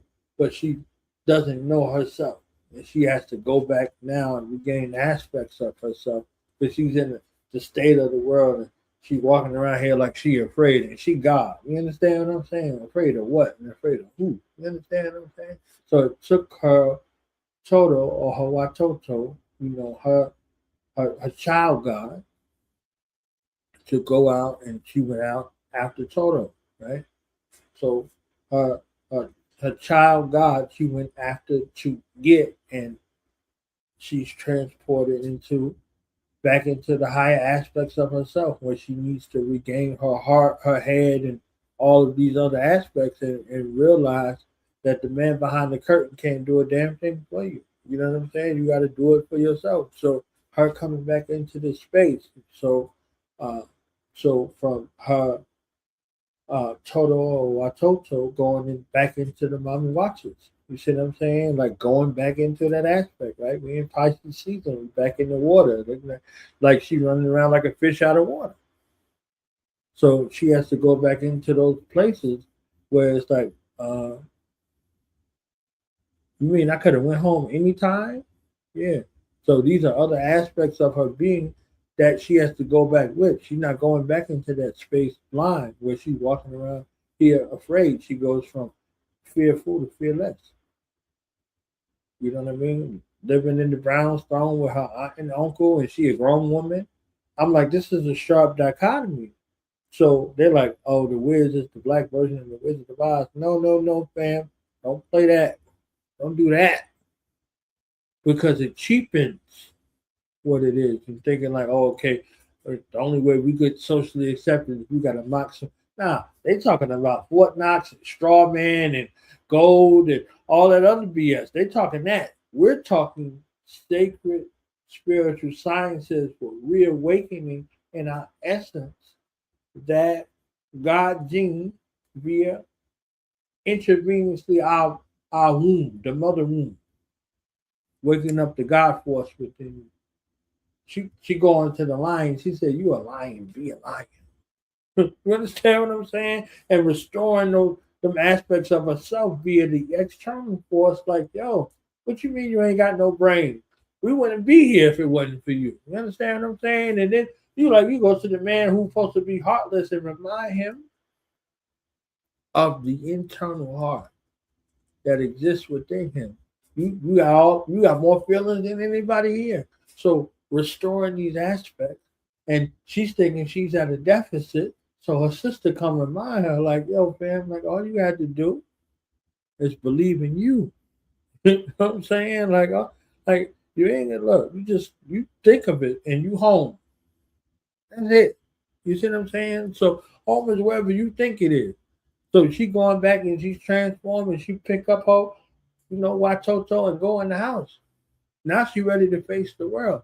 So if you don't have any of these aspects after going through these challenges and thinking you about to lose yourself on the other side, you become you in those aspects. You ascend in those aspects. You ascend to those aspects of yourself when you confront it with these challenges and you thinking you losing something, you gaining everything. You losing that BS that's right there, but you're gaining everything in that regard. So I'm like, that's the story of the last dragon, right? So I'll save it. I'll save it for you. I don't know. I was about to go over there. I ain't going over there. I'll save it for the last dragon. Okay, I'll save it.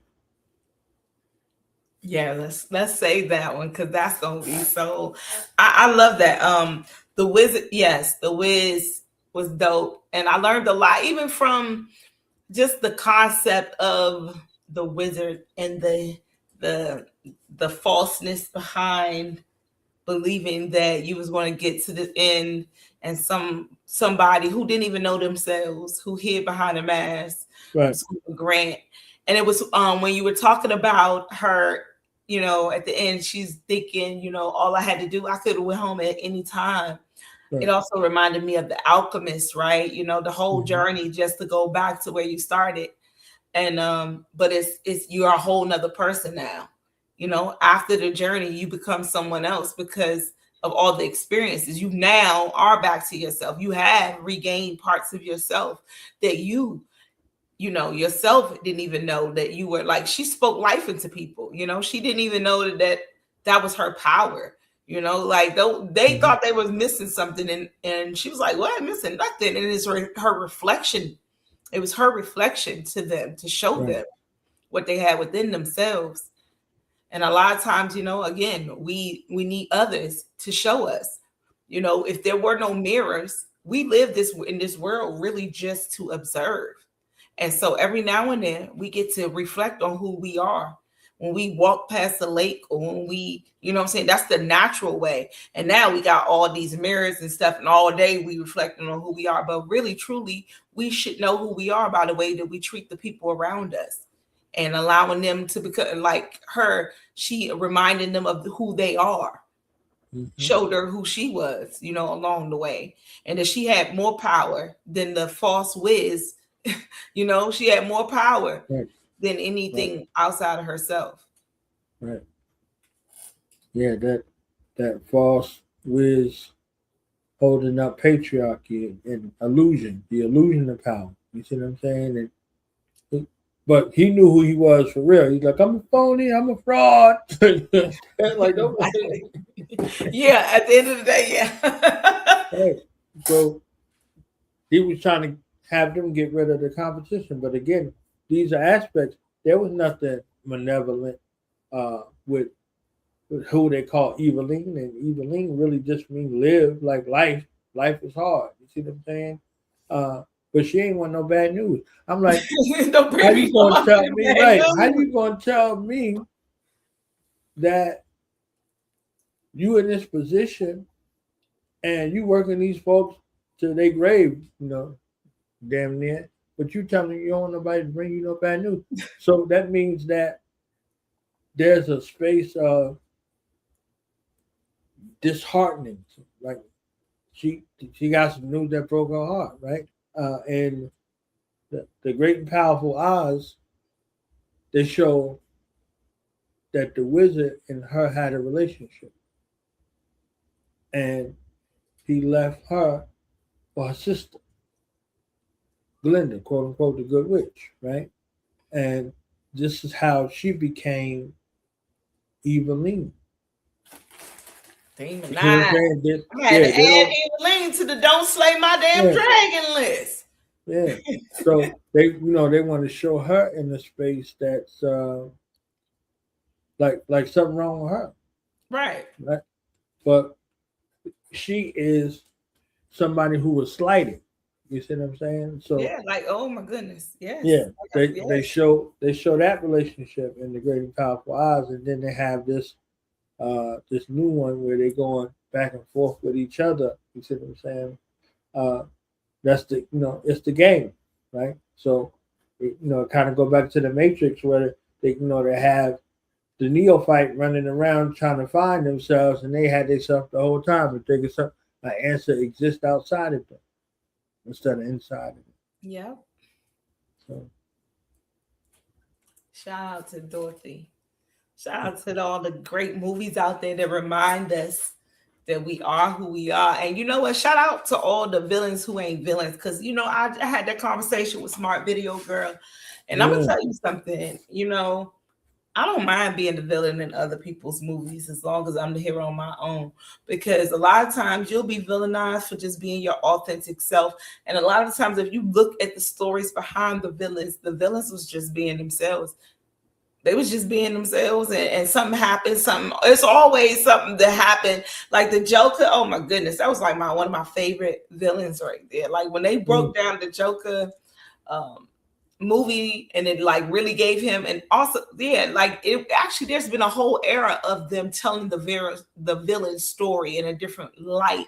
You had Maleficent, and that was one. Now that was my favorite, Maleficent. We broke that down on Paranoia.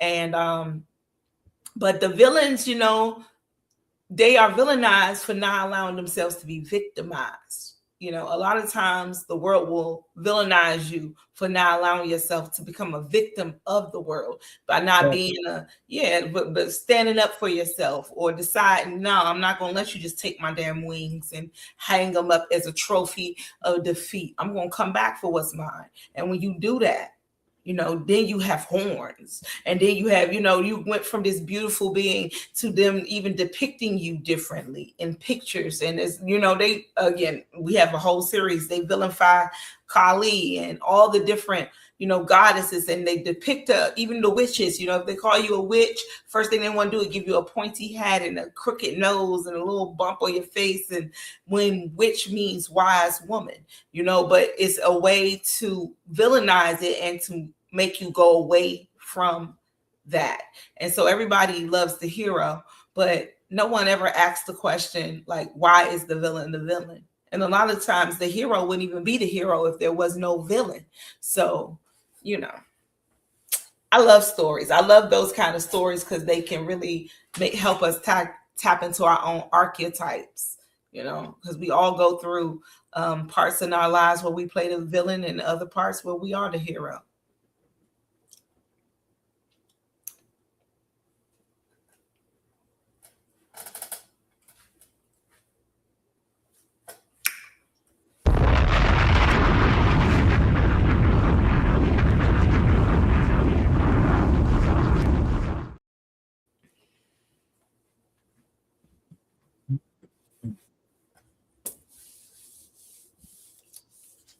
Knowledge, what happened to that cup? What the cup running over? Okay, the cup running over. Man, listen, that was a nice size cup. That was like one of them joints I got out in New Orleans when I. That's one of my shot glasses right there. You see what I'm saying? Not a shot, hell no. Shot glass. Okay. Nothing shot about that glass. Yeah. So let's play a song real quick, and then we come right back. Okay, we come right back because we got a couple questions left. I know you got a couple questions left over there. So play a song and come right back. We here live with the goddess Rael. You know what I'm saying? She was born in the headlock. Okay. Your cousin, hook us up. You know what I'm saying? That's it. We'll be right back. Martial Law Productions. This on some New York type vibe, you know what I'm saying? Yeah. Yeah, they call me that long leg, tall 6-footer. Yeah, I'm Slim Goody, and I'm the goodest. Better than half these mumble rappers babbling about their gangster and pussy that they done captured. Disrespectful. Make me wanna smack you with a maxi pad full of a woman's blood, and maybe you regret you called her anything that was less than a god, cause she's a god, and tie you up and get my dome moms to beat you. Let me get back to the rap. I'm the hand in the clap. I'm all that like Pow Daffy Duck. You ducking down, I'm coming up. And they be like, damn, who the fuck is she? I am who I am, who the fuck I be? I rep the 212 to the 504 to the 404 to the 713. Really? Man, fuck it, I'm a earthling. Some call me a wish the way my potions be working. Give a fuck about your Birkin bag. Give me some dirt with land and apple trees so I could grow my own food. Really? That's the shit I'm on. I'm mastering metaphysics with the dick I'm on. Yeah. Some of y'all regret it, some of y'all regret it. Big yo, no baby. one can calm on this mic. When desire meets destiny, that success is a recipe way past what the brain can comprehend is how you measure me. Beyond space-time, watch me lace rhymes while religious individuals still here trying to chase signs. Prophetic, comedic, spitting diuretic, that means the God shit on these peasants when they in my presence. Written hidden message like the hieroglyphs. You gon' need the Da Vinci Code and at least 1,000 microchips to decipher the cure for the sick shit. The game full of murderers, hoes, robbers, and misfits. Misguided, raised on that European trick shit. We bringing back the African voodoo, warlock, and witch shit.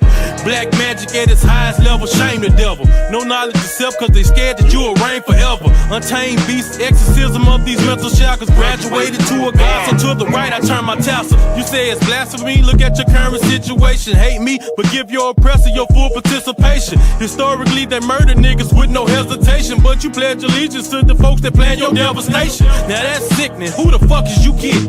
It's amazing how you niggas can be so fucking forgiving. For the pale face, the self-hate, the real pandemic. But with that same self-hate, ain't no love left in it. Y'all some trained niggas, the same niggas that'll aim at niggas, but won't check the same cracker that slain niggas. Killed and slaved and wonder why we enraged. It's ingrained, some of y'all don't even know your real name, nigga. And it's a shame, nigga. Big yo, baby. Real rap, bitch. The painter, brother's letter. I should cut my ear off like Van Gogh. Stop performing at the Klan shows. Watch myself from the audience. Play piano with lit candles. I mean, I'll still perform, but the thrill is gone. I don't feel as strong, maybe cause the will is torn. I clutch in a ball cause I'm sick to my gut. Then I brushed off the dust, stood up like I was touched by healing palms. I picked up my shield and 3 rocks as I'm hearing psalms. Know ye not that ye are gods? And I've been blocked by bouncers, overlooked by the announcers. I'm in the stand with the fans, which told me many of my album was like a counselor. They said songs like Then From Now, got them from then to now. Even deja vu, they said the old man was you in the reoccurring nightmare where you kept coming back around. I took a picture with him, then he showed me a picture of his daughter in a cap and gown. He said he put her through college because your words stood up for knowledge. Said to be honest, you like a prophet. I said stop it. He said what made you right before quarantine take us to Nebula in a rocket? I said it was just my journey to the planet of gods, my divine intervention. Just a mantra I said for the monsters in my head. Kept reliving, but we true and living. Like 3 supermen then, he said, who you kidding? That was a beautiful listening. Clan came on and music was hitting. They did 4th chamber while I talked to strangers about his divorce and child support papers. Gotta restrain in court for his anger. On the cross cause of haters. As Ghost finish up with the black suede while it dawn. They look around, I'm not on. They search backstage and I'm gone. Much finish the set, play the next song. Play the next song. Nobody would remember. He hardly was a member. But the gods was his avengers. With the bars always an inventor. From kindergarten to jobs at the center. From the mini-mart, parking cars for the winter. Kept a penny jar. What's the odds I get injured? Dreams of a football star was hindered. My lovers died, my brother's demise. My first son arrived in September. Virgo. No more pop locking like a turbo. Stopping in Stockton in my circles. Melanessa, love was eternal. Ancestors, embrace her. Soared in my dreams like Jacob. Wrestle with the devils before I wake up. Or was that an angel in flames who renamed you? Kill a priest to join the Wu-Tang school. Say to them, oh son of man, now children go in the land. Now I'm on send them 5 deadly venoms.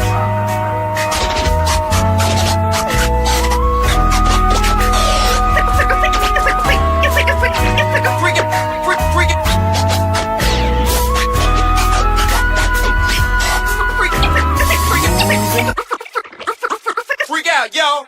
Yeah, ma.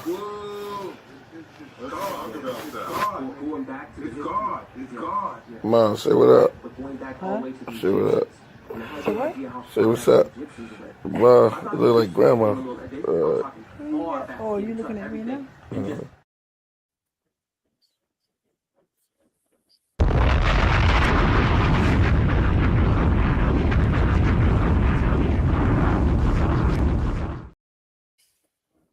Oh my God, no.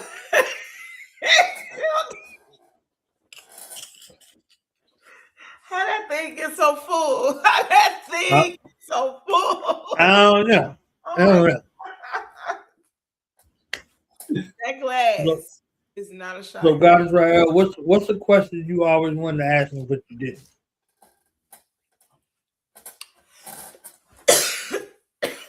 Hold on.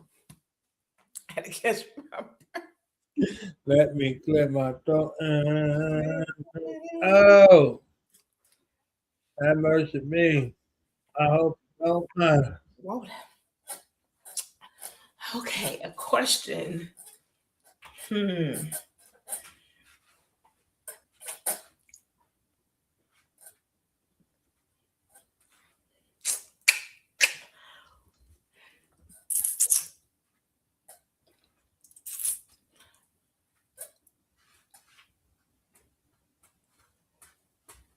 I wonder, because you've been doing Do the Knowledge for, let's see, it says right here, 10 years? Yeah. What was that? Ask me something. Don't ask me nothing about this. Ask me something else. Don't ask you about, like, nothing about the show? No. Okay. I'm here all the time. They don't care nothing about that. Use your powers, okay? Use your powers. They don't care nothing about none of this show. They know the show. They be here all the time. I was going. They do be here all the time. All right. Yeah. All right. So. Let's do something personal. Let's do something challenging. Let's do something crazy. Whatever. I don't care. All right. Look, you see that world of Pisces? I'm telling you, that world of Pisces is like. Is you sure? I'm gonna ask, because I don't know. So tell me about 16-year-old Knowledge. Tell me, can you take me, to who was Knowledge in high school? Knowledge wasn't in high school at 16. Oh, okay. See, all right, here we go. Where was Knowledge? Knowledge could no longer go to any schools in. I'm from Essex County, Passaic, Essex County. Knowledge was banned from those schools. You could go to no schools in any of those districts. So at 16, Knowledge was in military school in Fort Dix. So Fort Dix is like South Jersey. It's a military base. McGuire Air Force Base, Fort Dix was one of the major stations that turned out the people to go directly into Vietnam. People don't know that. They went there, they trained in Fort Dix, and they went from Fort Dix to Vietnam. So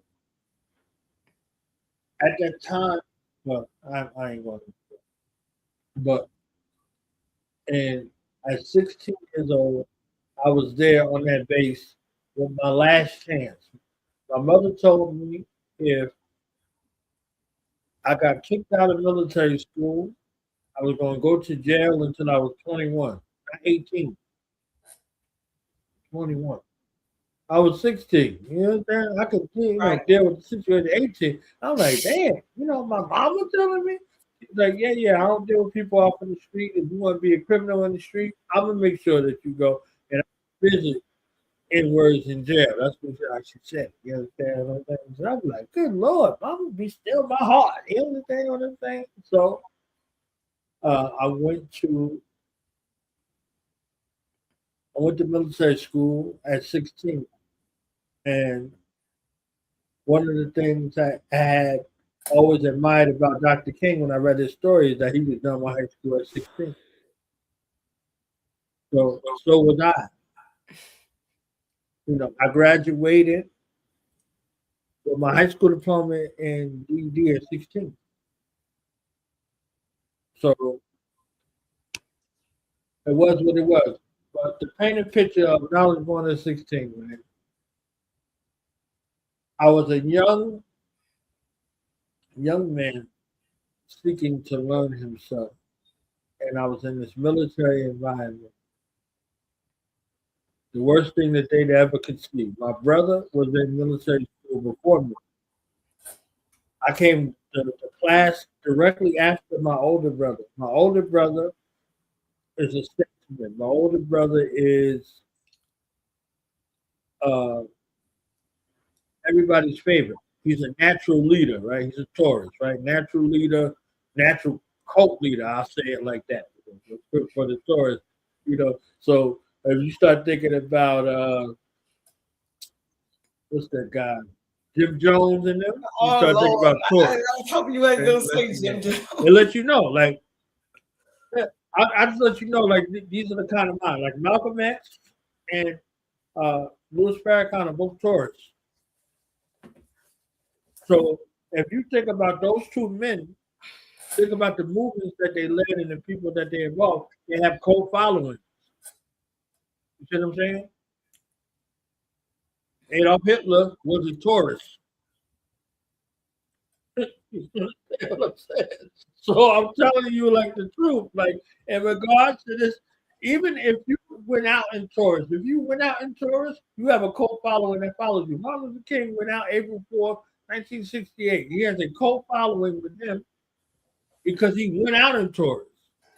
You see what I'm saying? So at 16, I'm there. My brother before me, Taurus, right? So he's somebody that's likable, somebody that's daring, somebody that's courageous, naturally born leader with a cult following. Okay. And then here I come, Gemini, right after him. Now, he's in there and he says to me, to the people that's in leadership, because he got into a little situation with one of them pale skinned folks, and he hit him twice, and it looked like somebody hit him 1,000 times, right? And he's like, I'm not racist, I love everybody. My little brother, though, he don't care nothing about him. He probably would have murked him. He don't care nothing about him. And then I show up next class. So I'm already identified as somebody that they're gonna have a problem with. I got there to the military school. It was 4 people who had some connection to the Islamic science, right? Or the Islamic religion. Science, religion, whatever the case will be, or the way of life, right? Within 2 weeks, it went from us 4 to 50 of us. In 2 weeks. So all of a sudden, now we become the problem. Right? And the problem connects back to me. So at 16, I'm contending with grown men and women with anti-Islamic sentiment, right?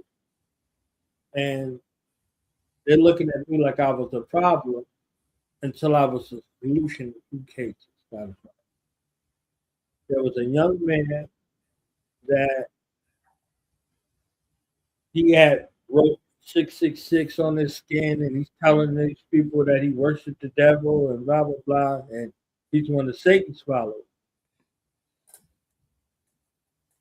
So we have a period trying to get our food, and the sergeants come to me like, "Hey, you need to talk to this dude right now." I'm like, "Can I get my food?" They're like, "No." they're like, they're like, "No, you can't. You can't get your food. I need you to talk to this dude right now." I'm like, "We like, what's up?" He's saying that he's a disciple of Satan and blah blah blah and this and this. And we got to kick him out of here or send him to the Titan War. So I'm like, these grown men don't know how to deal with a kid. This guy's 16, 17 years old. He can't be older than 18. You can't be 18 in this particular military school, right? So I go over there and I look at him, and he got this pork bacon, whatever, and I'm like, "What's up?" He's like, "Hey man, I worship Satan." I was like, "No, you don't." You know what I'm saying? I'm like, "No, you don't." I'm like, "You trying to get kicked out of here? You obviously got to be here for a reason. These people are afraid, and if they're afraid of you, their story is going to be correct. So if you want your life to be curbed based off of these things that they're talking about to you," I'm like, "I know you don't worship the devil, and I know ain't nothing wrong with you. You're in an environment that you can't control, so you're afraid." I'm 16, deducing this man. You understand the same age? I'm deducing this man down to his essence right here. Because this is what his spirit is saying to me, but his body is afraid of the environment that he's in, so he's acting out. If he was a little milk of magnesia boy, they would have handled that with care, but it was a little black dude. So I'm like, you need to stop eating this pork bacon. That's the first thing. And then the second thing, you need to be easy. You need to be easy over here because you don't look at things out of in that kind of way where they ascribe these things to somebody who look like us as something that they could deal with. They'd rather put you in jail or an institution than to actually deal with you as a young black man. And he threw that pork bacon away and he came into our fold. So now they're like, "Oh, all right." So now this thing that you was looking at was crazy was actually helping people gain some God consciousness being about themselves. So that's 16. And then there was a place where one of my partners from my neighborhood, he was in the situation kind of like me, not to the age of 21, but if he got kicked out of there, he was going to go to prison until he was 18. And they got him mixed up with us and was like, he got to go. I'm like, he got to go? I'm going to, the leadership like he not with us. He's not a problem. Everybody loves him. He's one of the people that everybody loves. Like, what's up? I'm like, send me instead of him.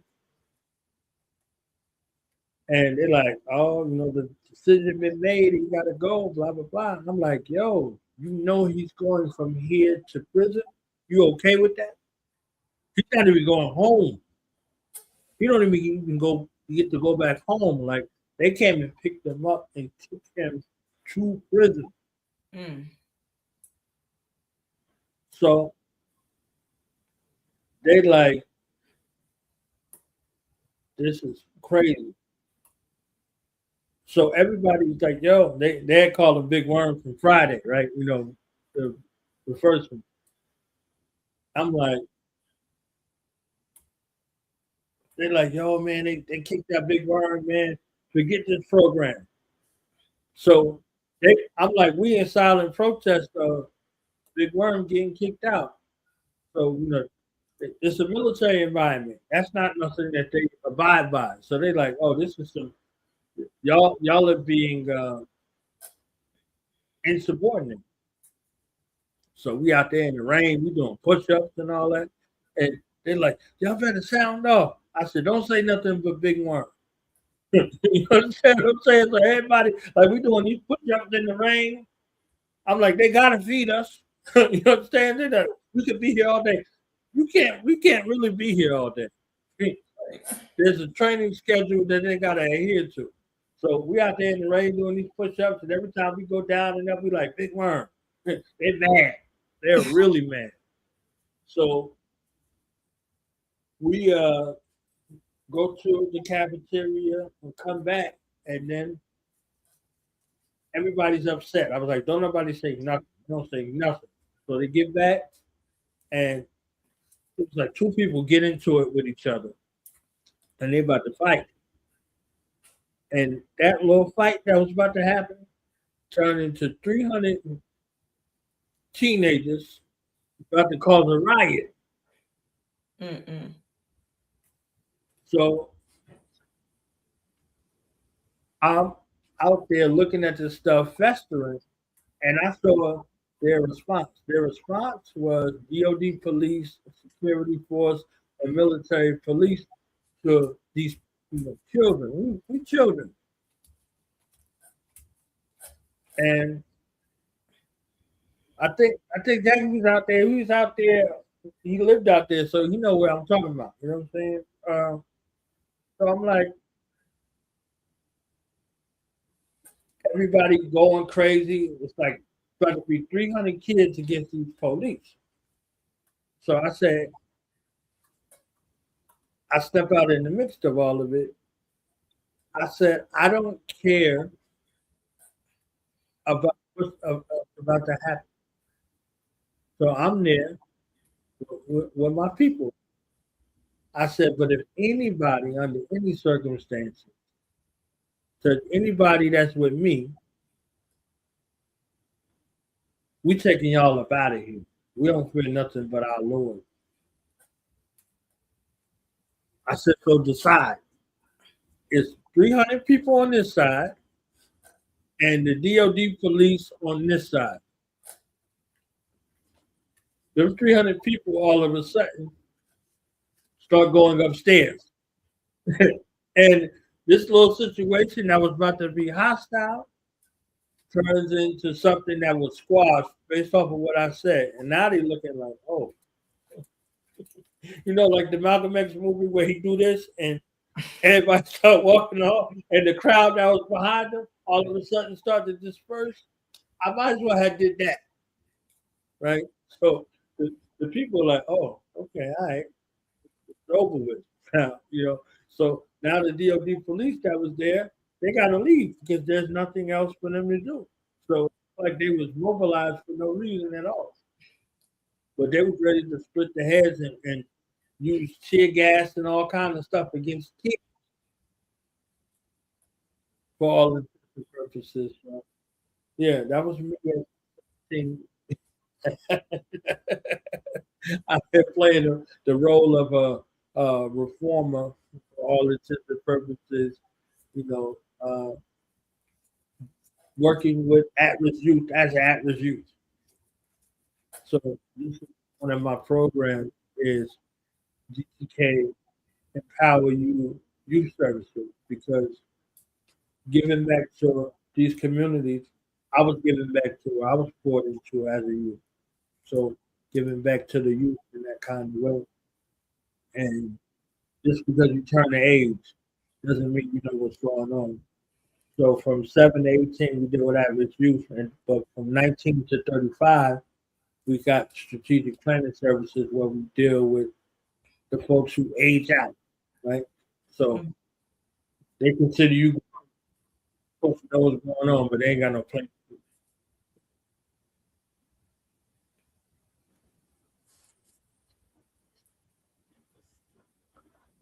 I was 16-year-old. Okay. Step away from the uniform, a step away from the military, a step away from a prison cell. In those essence, places I found myself in story and mission. So, Shay. He was an activist at 16. He was leading the youth while he was still being led, trying to lead himself. Shout out to you. Well, again, we're going to get to know so much more about you on Pronoia in season 6 as you teach us and show us, how to tell our own stories. That was also a part of the story I never would have ever known about knowledge. 16-year-old knowledge. Okay. But when did you come into the fullness and become okay with your psychic ability and you becoming truly one with spirit and source in that regard? Like, when was it, and what was that like going forward versus going back and forth with yourself, over the years based off of what that was?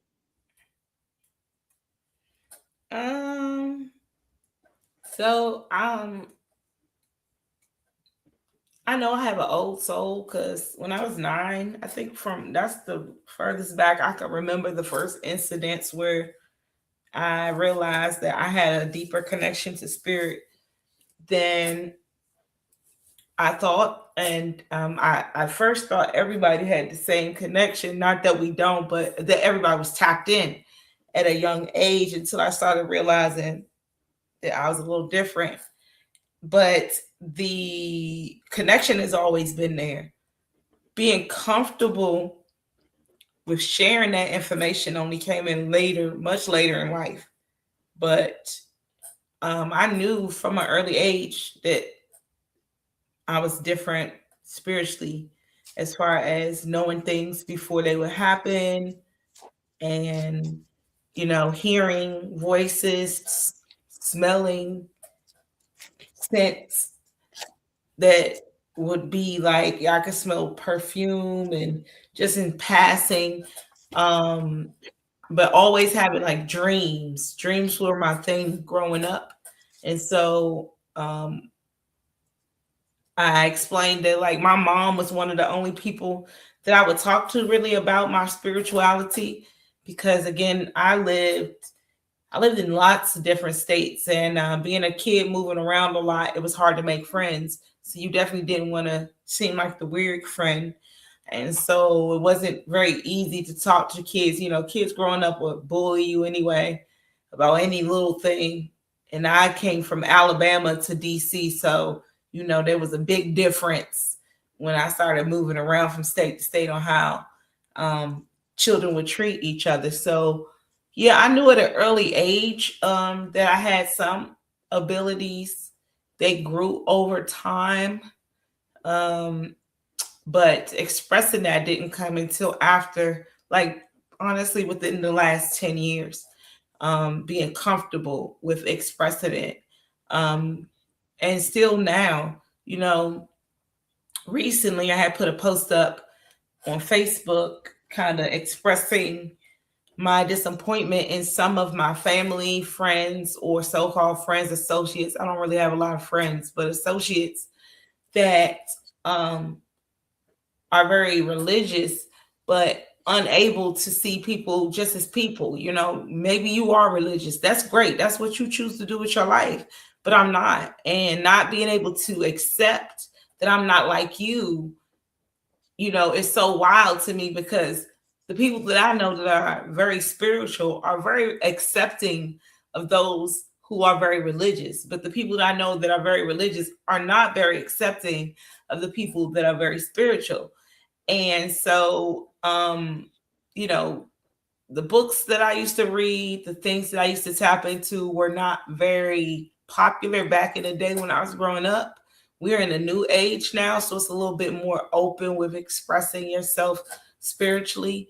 So it's become a little bit easier than it would have been earlier on, but the connection has always been there. And I would say I was tapped in very young.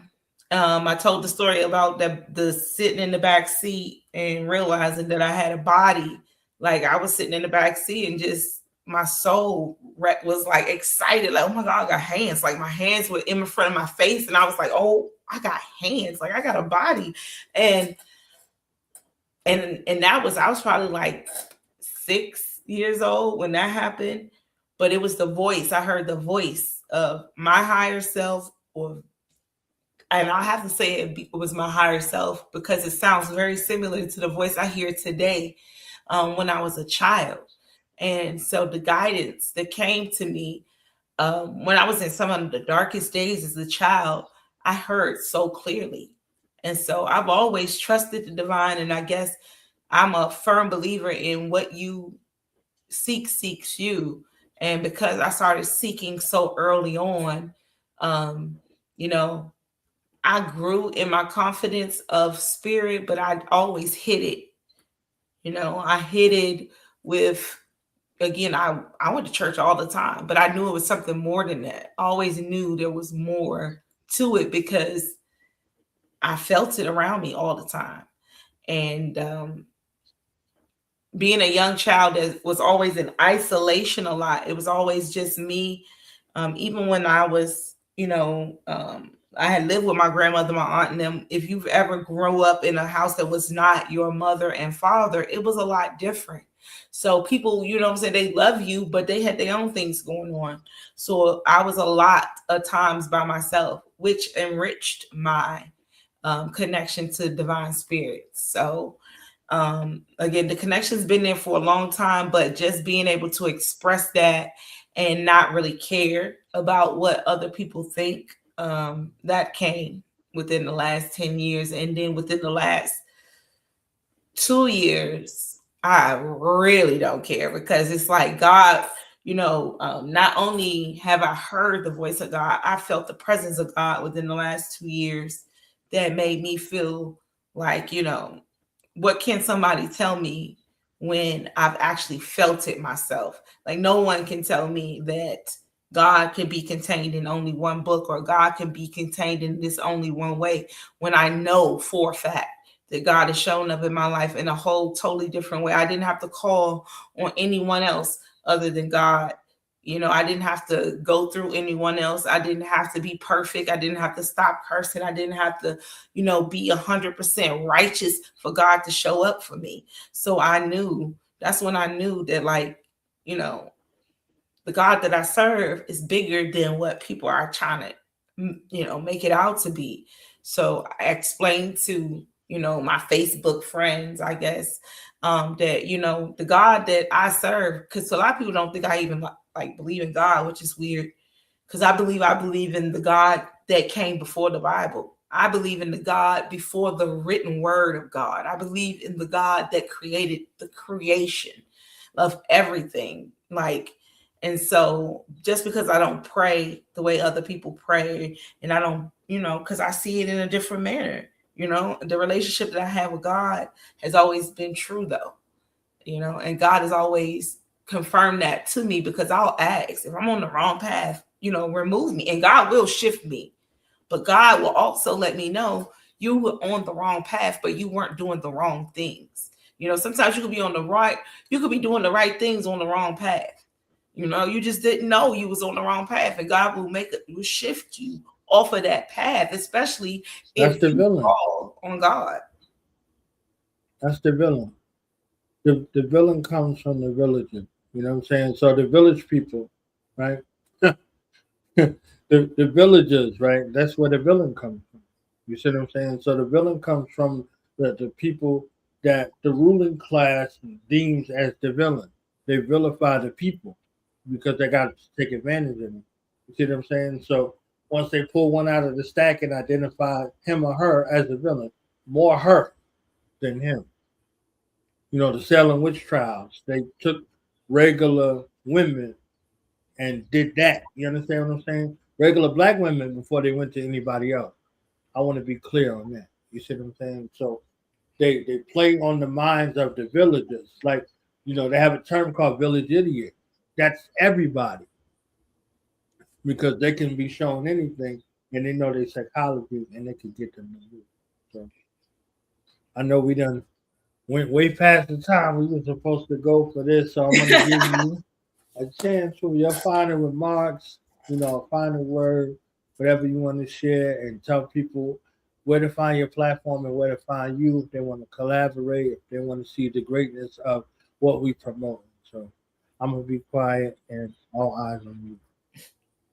Well, thank you again for allowing me to come on for this promo tour for Pronoia Starseed Podcast. Yes, we will be back with season 6. It starts on March the 10th, Transformation Tuesdays. Make sure you tap in. The show is New Frequency, Who Dis? What happens when you upgrade in frequency and some programs just don't work anymore. So tap in on March the 10th. That's the first show of season 6. Also, we have 7 starseeds this season. So make sure you're tapped in and you hit that notification bell. It's Pronoia, Pronoia, Starseed Podcast. And Pronoia means that the universe is always conspiring in your favor, no matter what it seems like. Everything is working out for you. I know that it's hard to believe sometimes, so Divine has made my life stand on it. So believe me when I say that I got stories for you. If you don't believe that everything is working out for you, it is. You just have to believe it. You have to see it. And you have to know that the universe only works for you because you are the universe. Okay, so you can catch me on Pronoia Starseed Podcast on all platforms, Instagram, YouTube, and Facebook. And if you are interested in coming on as a guest, please DM me on Instagram and we can have that conversation. It's been a pleasure to be here tonight. I will be back on March the 4th and March the 5th with more Starseed guests to join us here on Do the Knowledge Radio.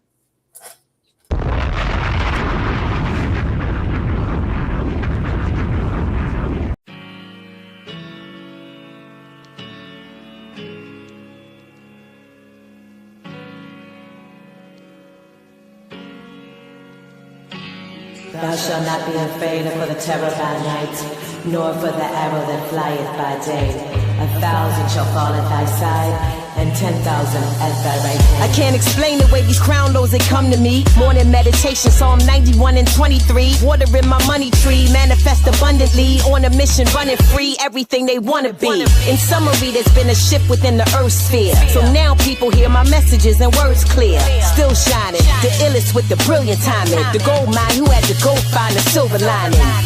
Ain't nothing new underneath the sun. I be going through it too, you ain't the only one. Don't take none of this life personal, cause we all got some lessons that we working through.